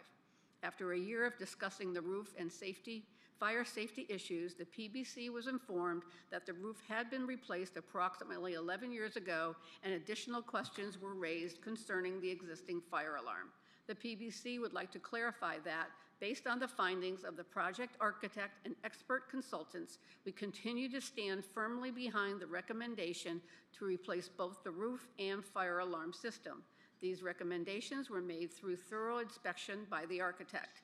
Although the building in question is older, it remains structurally sound, and with the proposed upgrades, will be well suited to meet the current and near future needs of the Parks and Recreation Department. It is a viable solution that can serve the community until a long-term and more permanent facility can be realized. Given that this process has spanned nearly 3 years, we strongly urge the Council not to delay action further. Timely progress is essential to address the growing needs of our community. So that's a recommendation from the PBC. And next is Councilor Boganski. Thank you, Madam Sorry Mayor. to wake you up. I was just gonna, while some of this was going on, I was doing a little bit of research and just point out some timelines here so everybody's on the same page. The Board of Ed actually vacated Old Orchard Hill in August of 2017 when the new Orchard Hill was completed. Town actually took initial possession at that time, according to the articles I could find. The town didn't formally take control from the Board of Ed until October of 2022, I believe, when we needed to move out of Wapping. I also have an email that Mr. Maniscalco sent to all of us. The initial conversations that he had with the Town Council happened roughly July 17th of 2022. So a couple months before we formally took the building. So just point that out. So it looks like the discussions about taking ownership of it actually started prior to you. Would that be reasonable to say? So just wanted to get that out in the ether. So, and then I was going to point out some of the things that you pointed out, that the 3 phases that the architect had come up with, phase 1 was roughly, and now it would be a little bit more, but it was roughly 25 million, soup to nuts, to do everything that needed to be done in there, including the asbestos abatement, the roof, all the mechanicals, and some of the preliminary conversion of space to program areas for Molly and her team. So that's it. Thank you. Thank you. Councilor Pendleton? Thank you. Mr. Maniscalco, you just said the date. Let's see, October 2022, we accepted the school, officially accepted the school in October 2022, I think was just stated. were we presented with the renovation numbers prior to us accepting that building? No, we didn't have time to do any of that work. Okay, so that was the crunch period. We either say goodbye to the building or we accept the building as is and then we decide what we want to do with it after. Do we want to tear it down or do we want to renovate it? That was the question. I remember that conversation. It was going to be like 1.5 to tear it down and build new or something like that. It's something small, it wasn't huge. So we didn't have any of these renovation numbers or the state of the building prior to us accepting it. And then when it went into the conversation of, okay, we have the building, what are we gonna do with it? And then we have, I don't know, we have a paid company to go in there and say we need to do X, Y, and Z. I think what disturbs me is that that paid company didn't have recommendations from our own town staff. They didn't have it from Mr. Majors. They didn't have it from Molly. Molly went to the developer, but she never went to a PBC meeting. Neither did Mr. Majors to give them, figure out what we needed to replace, or even have the roof conversation, until late in the game here. So there was a decision to go from temporary to permanent, and we went to permanent without the renovation numbers, correct? My understanding, this council voted to go to make this the permanent home with the recommendation from PBC. In February. Yeah. But we didn't have the actual numbers then. I don't believe we didn't have the presentation before that to make this a permanent. So again, we made a decision to take a building on as permanent and to put in. We just read it into the record, October 21st, 2024. I thought you said March. We That's went to when permanent. In February is when we took it as the permanent.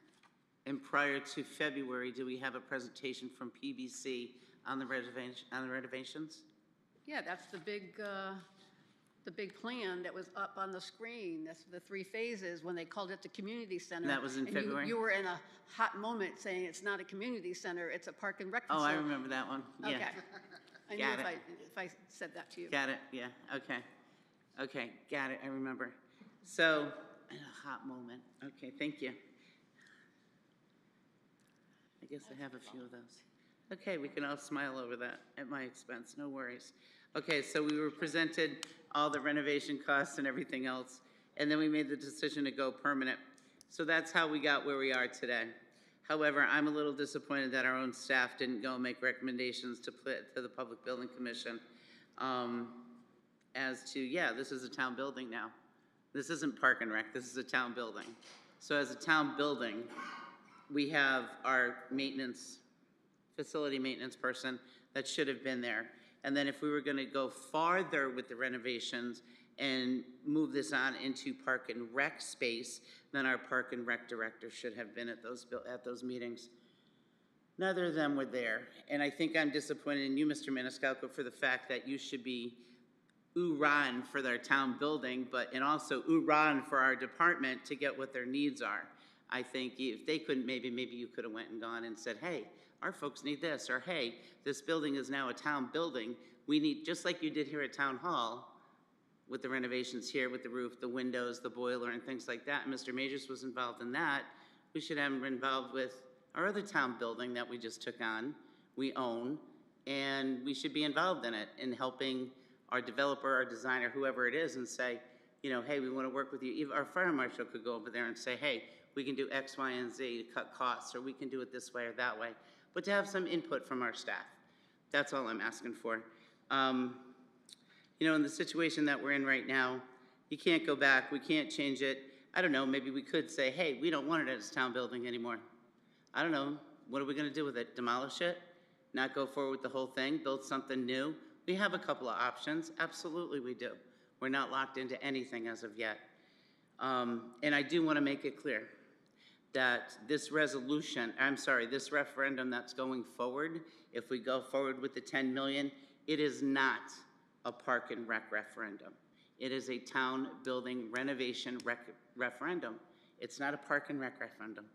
It's a town building renovation referendum. To give extra space for the Park and Rec. No, Yes, Not it one is. penny of that 10 million is gonna go to Park and Rec. All of it's going to renovation But for the right, components. but it's to give access to the Park and Rec program up on the upper floor. They can't not use that for any programs right now. They are. No, they're not. It's storage. What are you So talking? we have a floor that has classrooms that is being used for storage. That's So upper we're floor. gonna do renovation there within the building to make it Park and Rec. ADA compliant to have classroom space for the program. That's part of the 10 million? Yes, Okay. All right. because Can I you don't just have make sure- access. I got it. Can I just make sure one thing's clear? I just Sure. asked Ms. Keys. So Sure. she met with the architect for PBC 6 times. Okay. So his proposal includes her input. That's where you get your Her input in. input. That's where you get your input in, is on the ground floor. Okay, we were told one time, a long time, we were told one time, so that's why I was so upset about that she was never heard by the PBC. So, no. One? Yes, Ms. please. Keys, come on up. Please, come on up. Just let's have open discussion here with truth, please, and all tons of information. So back in, again, there's a bunch of dates being thrown out. Back when the PBC originally presented, so that was 2024, with the phase 1, phase 2, phase 3 that they just read in with the letter, you know, basically talking about the renovations, the pool, the gym. I was heavily involved in that piece because that was the programmatic piece that was talking about what our department needs and what the community needs, right, in terms of space and programs. So I did meet with Tom McCary and the PBC during that time period. And then once the council said nope to the 25 million, we want to reduce the scope and just talk about elevator, ADA. That's when the PBC really was just told to get pricing. And that's when Clay and I did go one time to talk about that phase.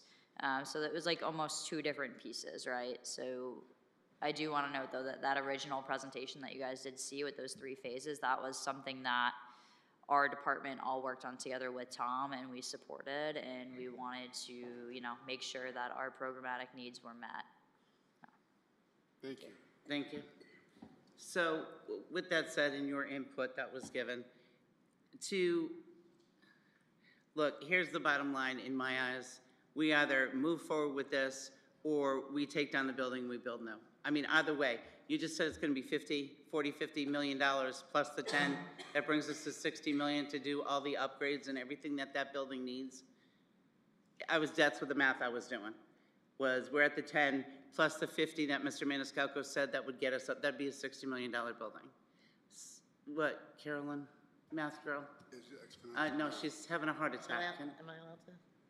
Please acknowledge her. Can I speak? Would you, okay, It's a discussion, please. okay, Deputy I Mayor. don't mind sharing. So at phase 1, which, you know, the mayor just read, it was the total thing for the programmatic needs was 25 million. So let's not get to 60 million, 40 million. It was 25 million. Now, that was in 2024. We're in 2025. Anything that's going to be done will probably be late 25, 26. So there's some incremental increase there, but it was still 25 million. And that was for all this stuff, for, you know, getting rid of the portables, for doing the mechanical system replacement, because what the architect had said is he would not replace the boiler. What he would do is pull out the boiler and replace it with, you know, more modern, both air conditioning, heating system, because there's so many things you can do today, and it would make sense. And if you were doing some of these changes, you might as well do it right. So the 25 million is the, you know, meeting Molly's needs, programmatic needs, and doing all the ADA, plus doing things like, you know, the air, you know, the HVAC system and all that. So that's like the number. 25 million. So, I mean, even if you up it 10%, you're still only talking about 27, 28 million. You're not talking about. And then you 60. add phase 2 on, which is another 25 million. Well, the phase 2 was a gymnasium. right? And then phase 3 was the pool. I think we should focus on what will it take for this building to meet the community's needs as shared by Molly and her team. And that was the 25 million. And then our concern, and I am sure, because you know, all know that I'm fiscally tight, you know, fisted, I'm not that way at home too, that I was concerned that our residents wouldn't go for a $25 million bond at this time with everything going on. And so that's why, I mean, and many people said that, but I mean, I'll fess up and say I was probably one of the people. We wanted a tighter scope. Right, so we wanted to tighten it back, and so that's where you get to the 10.7 million. But the 25 million is kind of the total cost. So how do we make up the 15 million that's missing out of that 25 million and everything that needs to be done of the phase 1 part? Well, I think the resident that spoke this evening, you know, really made a good point. And what his suggestion was, and I think that's actually what the town council's suggestion was to do it in phases. And this phase 1 is get us ADA compliant so we don't get in trouble with the state. We don't get forced to make changes that are going to cost us more. And also that we're safe, because after all the things that have gone on in the news recently, the fact that that second floor doesn't have two ways to get out of that building is not a good thing. So, you know, this first phase will make us ADA compliant and will make us safe. But it's only 10 million of the 25 million of Right, the first well, phase. so then So where does the phase other 2 15 million come from? Phase 2, we're going to have to go to back out. So we carry the 15 million over to phase 2? That's not a question for today. I mean, It is a question of today, because the first phase was 25 million, you guys lowered it, and now we have 15 million worth of project out there that's not gonna get done in this referendum, so it has to be carried over to phase 2, which is gonna make phase 2 even more, and then a phase 3 even more.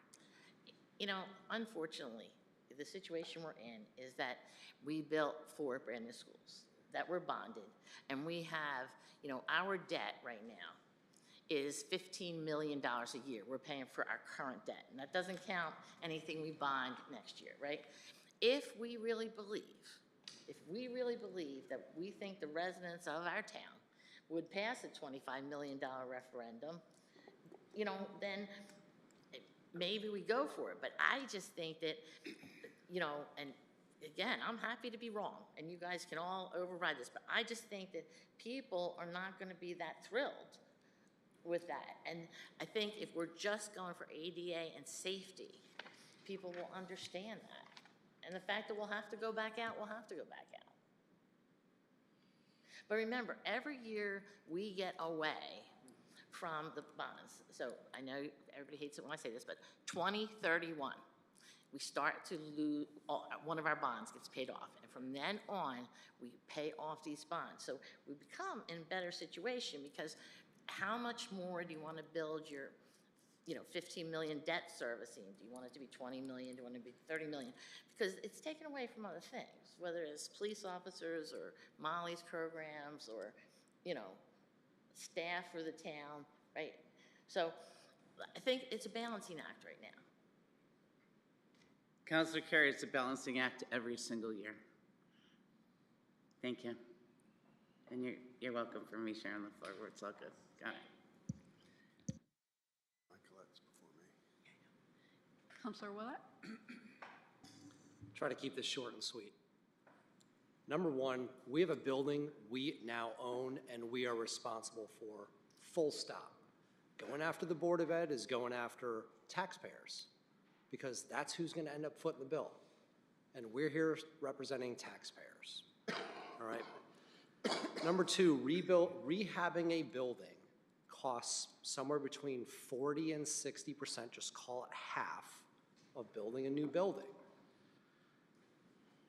Would we, if we had unlimited funds, would it be nice to have an $80 million building that Councilor Pendleton kind of threw around last time? Yes. We have significant financial headwinds. Councilor Carey said the most important thing here tonight. We have a massive amount of debt, number one, and that will start sunsetting a little bit over the horizon, not tomorrow, but shortly. The second piece that we have to be cognizant of, and I'll just turn it back to the letter that came from Dr. Carter, is the reason we're splitting this up is because we have to be financially conservative right now. We have HB 5004, which is going to come back to the state, that is coming back to the floor and will get amended, but it's coming back. If that does happen, we could be faced with Geisler's having 700-800 units in there. We could be faced with our inability, with no control over someone else coming in, proposing an 830G type development in our town, and now we have to build another middle school and another high school. So for now, the important thing for us to do is recognize that we own the building, we have to get it compliant, full stop. That's it. That's what we're here for. That's what they're asking for. Just like Dr. Carter asked for a reduced amount, we're proposing that we put to referendum a reduced amount, which is getting us by. Is it what we want? No, but we can't always have what we want. End of story. Thank you, Councilor Willett. Councilor Lewis. Thank you, Madam Mayor. I'm not usually up this late. I'd like to make a motion that we approve for referendum the Parks and Rec public or the building for $10.7 million. You're looking for a consensus to go to referendum for Okay. the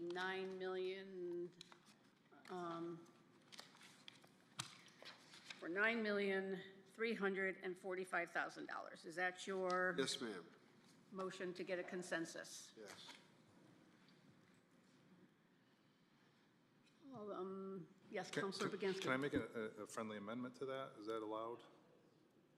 Or no? I think so, because we're looking for a consensus, yes. Well, I would just like to put in there that if we, you know, I'm going to go with Mr. Majors, no, and he put his reputation on the line, says we don't need a roof. And if we don't, I'd like to pull in some of those other projects as he's recommending. You want to have the language That we in can, the if we bond it for text. that amount, we can Right. pull in some of the asbestos abatement, the So, HVAC. to be clear, there's usually language within the resolution that's put together by the bond attorney that would allow you to, essentially it says that in the event there's additional savings within the amount that's allocated, the town council can reallocate it towards other parts of that project. Perfect, perfect. So that, let's just say, you don't need to do the roof, but you want to now do air conditioning in these 3 classrooms, you could do that. Perfect, Okay, okay. that's what we like. All right, Okay. thank you.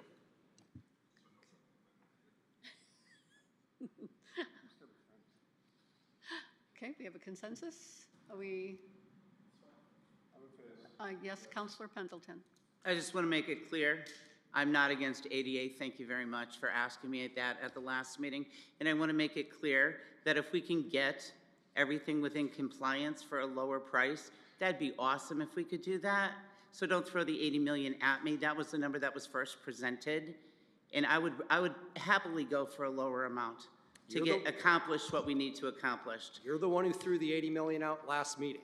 I did, because that was the number that was originally given to us. I didn't make that up. Okay. That's what was given to us. And I think that's irresponsible for us to even contemplate right now, spending $80 million. Okay, hold on. Absolutely. This- Absolutely. It is ridiculous to consider that. Absolutely. Yes, Councilor Fitzgerald. Thank you, Mayor. I would just say that when it comes to the referendum, if we're going to go with the 10.7 or whatever, and, you know, if we, Actually, you it's know, 9.34. I don't know where this 10.7's coming from. okay, 9.35. Sorry. And then we don't need to replace the roof. So then that brings it down to 7 whatever, but we're going to leave the bigger number in there. I think I would just recommend that for the residents of this town, we should have ready the list of the things that we want done and paid for with that extra money. Because if I were just a member of the town, I would be looking at that going, wait a minute. So they're creating like a little slush fund for themselves? Like, you know, I want to know what I'm going to pay for. So I would just say we should have an itemized We can do that in the list. language, correct? Yeah, we can certainly put something into the explanatory Okay. text as to what it would be used for. I personally would say you've all seen a report from Mr. Majors related to what he would suggest be done to the building. I would say that probably would be a pretty good list for all of you to look at and maybe work off of. Just a thought. Okay. That'd be great. Thank you. Could I just ask one real quick question, real quick to Mr. Maniscalco? The building is called Old Orchard Hill, but you are turning it into a park and rec facility? Is the name going to change on the building? That would be the council's prerogative if you would like to change it. However, other departments are going to be in that building also. The facilities department does have a portion that it works out of. But that is now, because everybody's going to call it the Park and Rec Building. I'm just saying, that's how it's It been was the referred same to. at Wapping. It's referred to here, so, It was the same at Wapping. Yeah, we called it Wapping. okay. Yeah. Thank you. All right, so we have a consensus to go forward? Okay, all right, great. There we go. Kathy, you got that, right? After all that? Okay. All right, moving on to 12B. Consensus of the Town Council in support of a referendum for South Windsor campus improvements requested by Dr. Carter. And everybody does have in their packet the letter from the Chair of the Board of Ed. I think I'd like to read that as well, just in case the public does not have not seen it, so I'd like to just quickly read that. A letter dated July 16th from Chairwoman of the Board of Education, Lisa Manaley, says, Dear Mayor Delnicki, as a follow-up to my June 23rd, 2025 letter, I am writing to inform the Town Council that the Board of Education is going to proceed with the plan to improve the high school campus, the plan, in 2 phases rather than 1. The plan, which has garnered broad support in our community, addresses safety concerns and increasing enrollment. As you are aware, we formally asked the council to send this project to referendum in both 2023 and 2024. While we are reluctant to delay this needed project any longer than it already has been delayed, we have recently learned that the Town Council plans to put forth a multitude of questions on the upcoming November referendum ballot. These include $2 million for open space, $15 million for WPCA pump station upgrades, and a yet-to-be-determined cost for Parks and Recreation project that we understand could be approximately $10 million.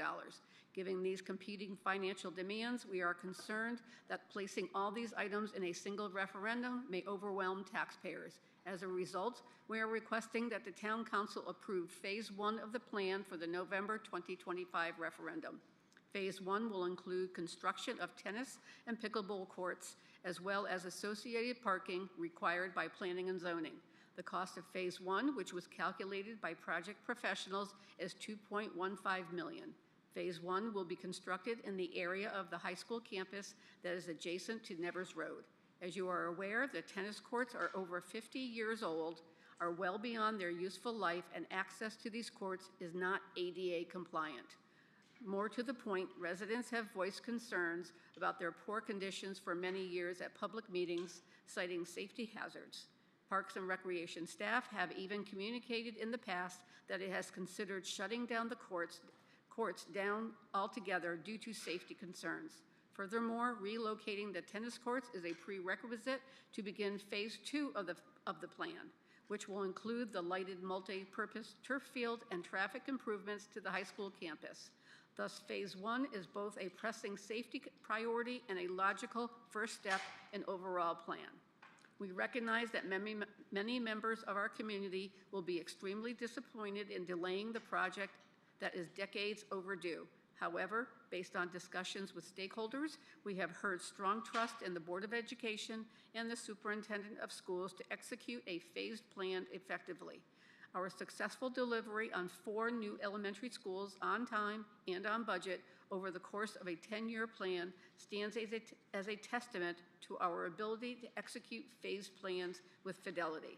In response to the Board of Education's 2023-2026 strategic plan, Dr. Carter delivered a researched, fiscally responsible, and thoughtfully prioritized plan that has been championed by a wide range of community stakeholders. We have full confidence in her leadership and her proven acumen for long-term planning. By putting forward a $2.15 million project rather than an $8.9 million project, we believe we are acting in the best interest of both the school community and the South Windsor taxpayer. Thank you for your support, and we look forward to moving Phase 1 forward and ultimately completing the plan in its entirety. Sincerely, Lisa Manili, Chairwoman of the Board of Education. So with that, we have any discussion further on moving forward to pass this on through a consensus for referendum? Good to go? Councilor Pendleton, okay? You all good to go? Okay, we agree? Okay, there you go. Final one for referendum. Okay, moving on to item 13A. Councilor Lewis. Thank you, Madam Mayor. Resolution approving refund batch number 1 for 11 refunds totaling $1,533.93. 97. 97. Thank you. Refunds totaling $1,533.97. Be it resolved.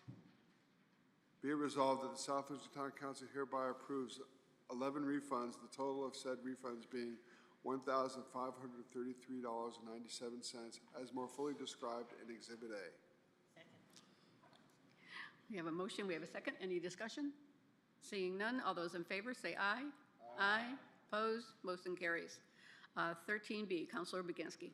Thank you, Madam Mayor. Resolution approving an agreement between the Town of South Windsor and UPSEU Local 424, Unit 65, municipal employees. Be it resolved that the South Windsor Town Council hereby approves the proposed agreement between the Town of South Windsor and UPSEU Local 424, Unit 65, municipal employees for the period July 1, 2025 through June 30, 2028. Second. Okay, we have a motion, we have a second. Any discussion? Seeing none, all those in favor say aye. Aye. Opposed? Motion carries. Item 14, we have passage of ordinance. We have none. Item 15, public input for any matter. Okay. I'm not going to read the whole thing. So going once. Public input for any item of any matter. Oh, sure, you can come forward right now.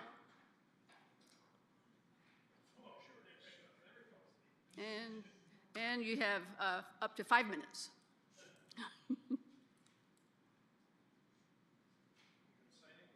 Yes, please. And then just announce your name and address, please.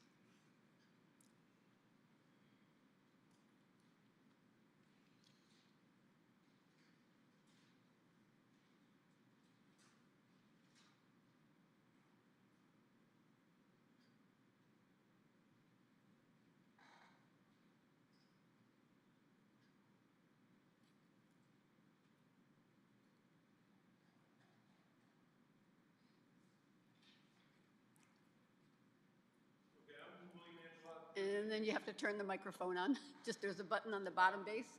There you go. Hear me? How's that? You're all set. Can you hear me now? So I'm William Angelotti. I live at 38 Main Street. I have a horse farm.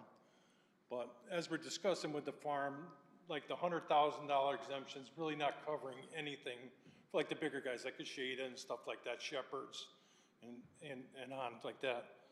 But as I was looking through the town, I guess you guys have about 200 properties that you guys own, plus that for open space and stuff like that, you know, are ready. And like the farmers, they're kind of out there protecting the land. So if you help them out, they can protect it without you guys buying it. Because once you guys buy in stuff, there's no tax revenue on the land or anything. And then you guys have to maintain it on top of that. And I don't know what you guys spend maintaining all the properties. You know, it's got to be insane there. But if you give the farmer a little break there to sit there, preserve the land for you guys, and you won't have to do anything. You know, they'll still pay the property tax on the land and everything else for the 490 and stuff like that. but it keeps the guys in business, so they don't have to sell it to developers and end up with nothing, you know? Because that's what everybody's trying to develop everything, you know? Especially, you know, Willowbrook, that's one, they would love to develop that if they had to, you know?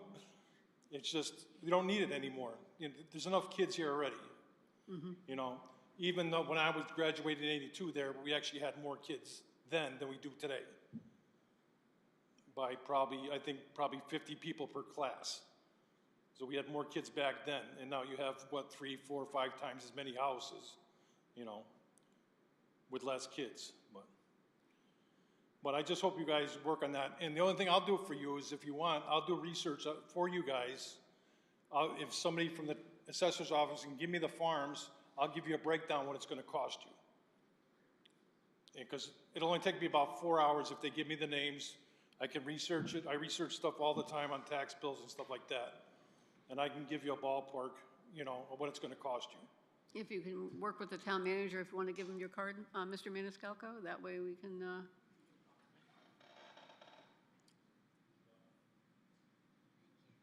Well, that's about it for me there. I don't, you know, and I'd like to get it moving along as fast as possible. It was adopted last year at a smaller level, at the state level. It was $250 for the machinery and $500 for the buildings. They did that June of 2024. And then they just upped it up this year to $500. So kind of missed out last year, but. yeah, and we don't meet in August, so that's why it's going to be the September meeting. Yeah, but anything I can do, I'll help out there. Okay. Get in contact, and if, what I have to do is if we can get a list of all the farmers, eligible farmers, and I'll break them down for you guys and have it for you for the next meeting or whatever before that. All right. Okay? Great, thank you. Thank you. Okay, moving on to item 16, communications from the council. Yes, Councilor King. Thank you, Madam Mayor. Unfortunately, we had some kids that did extremely well in sports, and I can't remember them. I'll make sure to bring them at our next meeting. I just want to reiterate to not only our residents, but also to my fellow counselors, this is the only time that we have to talk. If we had I don't know, like our federal government had a Signal app where we could talk offline, then maybe half of this may be cut as far as our discussion time, but we don't. So whether we agree or disagree, this is the only time that we have. And I'll be the first to say that while I may be highly opinionated in regards to certain things and other things I'm not, that one of the things that I've realized over time, that if you don't speak, then you might as well be complicit in whatever the decision is that's being made. And so at times, it may seem, and I appreciate, thank you for the respect, Madam Mayor, it may seem confrontational, but at the end of the day, I trust that we're all doing the best that we can for South Windsor and its residents, even when we disagree. So I just want to be clear about that it's not anything else except for the fact if I could have a conversation all day with Mr. Maniscalco and because our residents don't know and CC everybody, then I probably would. But we can't. We're not allowed to per our charter. We're only allowed to talk and have these type of discussions. That's why it's on our agenda as a discussion item during our counseling meetings. And so I just want to be clear about that. Especially as I do believe that, you know, the residents in regards to our referendum and all those types of things. However, again, as you continue to learn and you continue to understand how this thing of ours works, this is what it is. It's not corporate where one person makes a decision and then everybody just abides. We got elected, I'm knocking on doors just like everybody else with the sweat. And there's an expectation that we have this discussions and these discussions and make decisions based off of that. So for the residents and for my fellow counselors, as well as for all of our town staff, which I respect because you're hired to do a job and I respect the job that you do. But I just wanted to be clear about that in terms of, and then thank you again, Madam Mayor, for allowing me the latitude to express myself in these moments as a town councilor, because this is the only time that I have to do that I'm allowed to do that, not have to do it, but allowed. And even when we disagree, we can still agree that we're doing the best thing for our town going forward. So I appreciate it for my councilors and for the residents. But again, I just feel like sometimes that needs to be reiterated. This is the only time that we have to have a discussion, because if we get FOI'd, all of our information is out there. Thank you, Madam Mayor. Yeah, thank you, Councilor King. Any other, Councilor Willett? Thank you, Madam Mayor. So this is the only time we get to talk? Correct.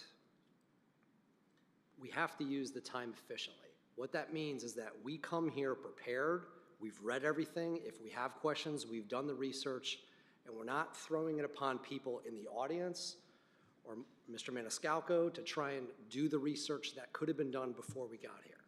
We owe it to ourselves, and we owe it to the people who are watching this on TV right now to be more effective and efficient in the way that we go through this.